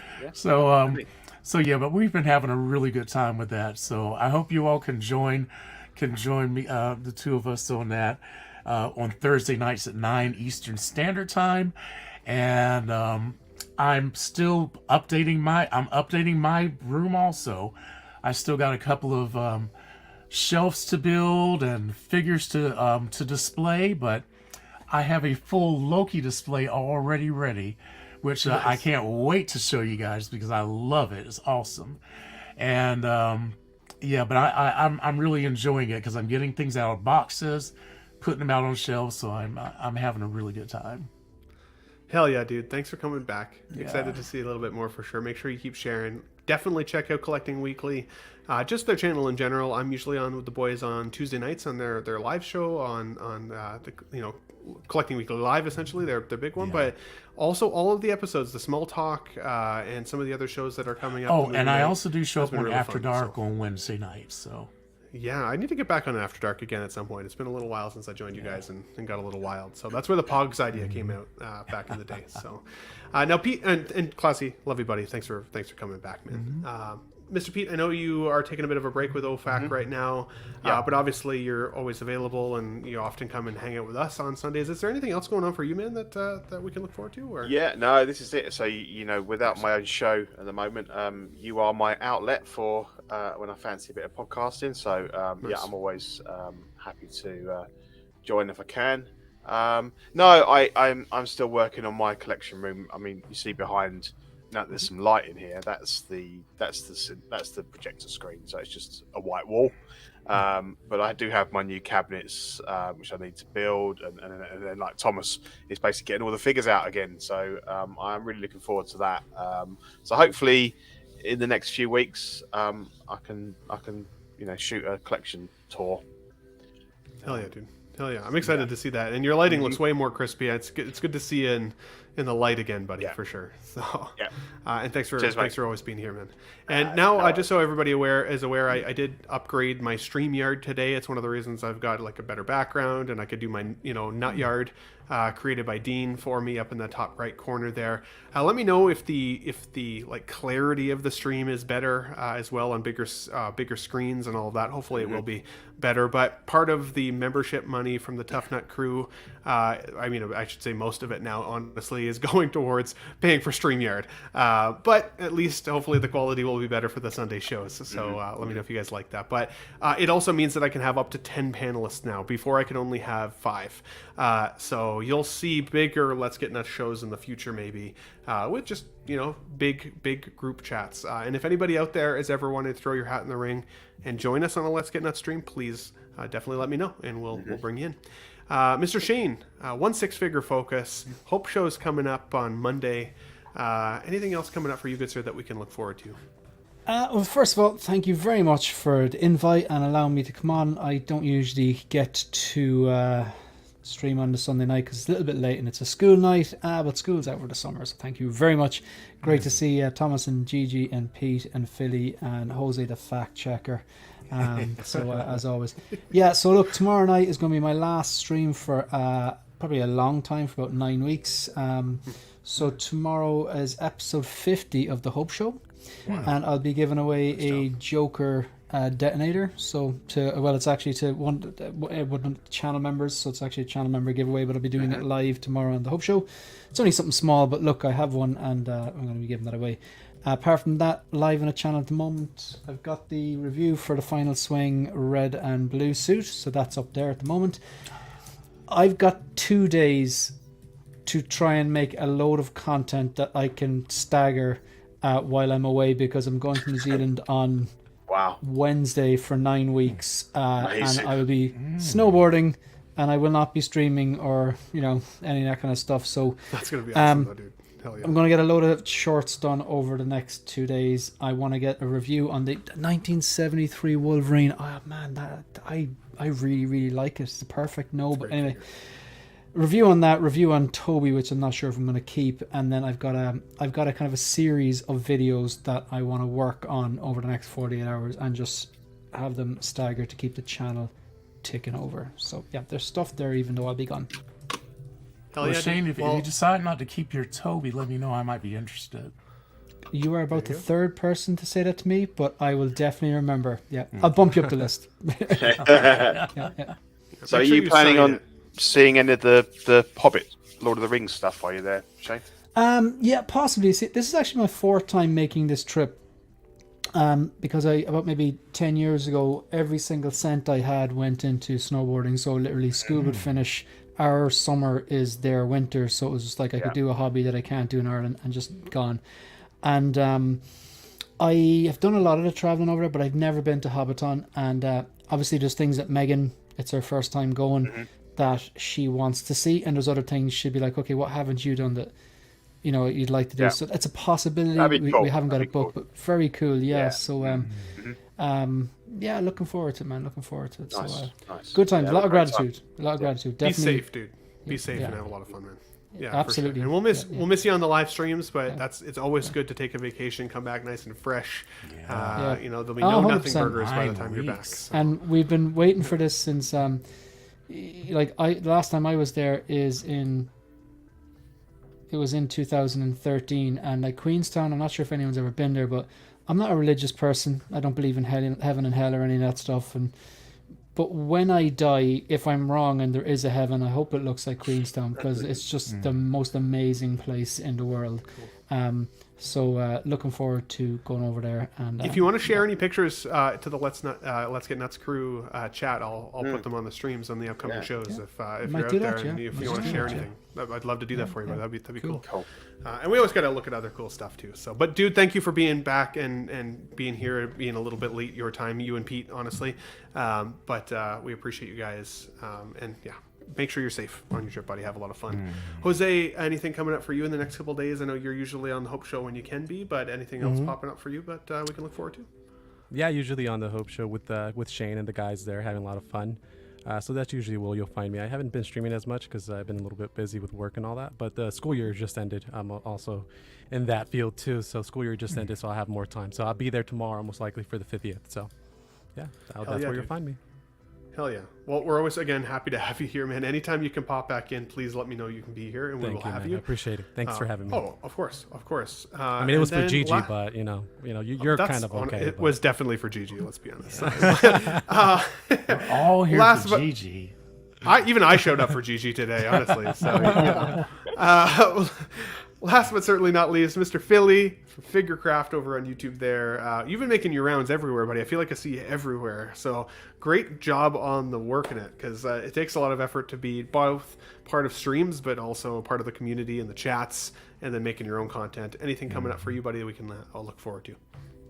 Yeah, sorry, my camera's bailing out, but fortunately, the streaming is gonna kind of slow down a little bit just as well. I'm gonna start focusing more on my channel with the craft part of the hobby.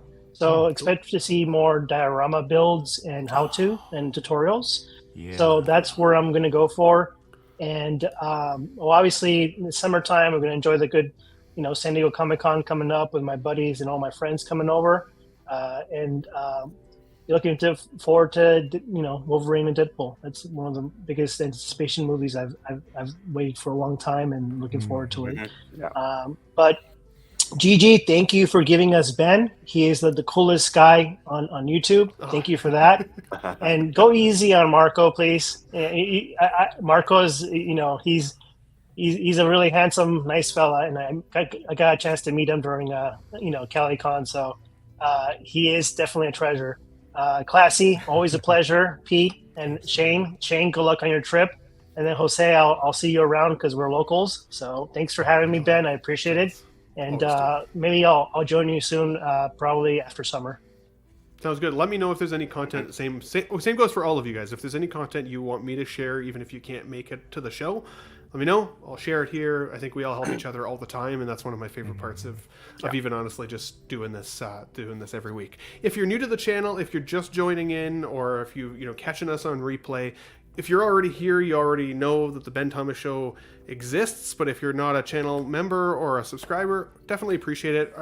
The channel's been doing wild numbers lately because of a couple of great shorts, so we're over 8,000 subscribers now. We're actually on our way to 9,000, which is insane. Insane. In the last 28 days, the channel has had 3.5 million views. So lots of people are watching, and again, I think the thing that I would say the most is that, again, if I can help anybody else, please let me be that for you, because so many of the people that you see here on this panel deserve just as many subs, if not more, than me, and as much support and love as I've gotten, and the views as well. So if there's any way I can help you guys, let me know. Change your for name. Sure. Benny Big Time. Benny Big Time. Not at all. Not at all. It's exciting to watch, but it's just fun being part of it. And as I said, I'd love to help other people as well. So if you guys can jump on with me anytime, anybody here that's already in the panel, you're welcome. Every single time there's a week that we're doing this. Gigi, I would love to have you back at some point. Even though shows, she originally said she had an hour and a half. She spent 2 hours and 40 minutes with us. Wow. So let's wrap it up there for sure, guys. Which is wild. But I would say, of course, once again, Gigi, we got nuts. Thanks for watching, everybody. We'll catch you on the next show. Wow, what a great audience. Be sure to subscribe to my channel if you haven't already. Because it's gonna make you feel good. Where should I go? What should I do? Frankly, my dear, I don't give a damn. It's gone. It's all gone.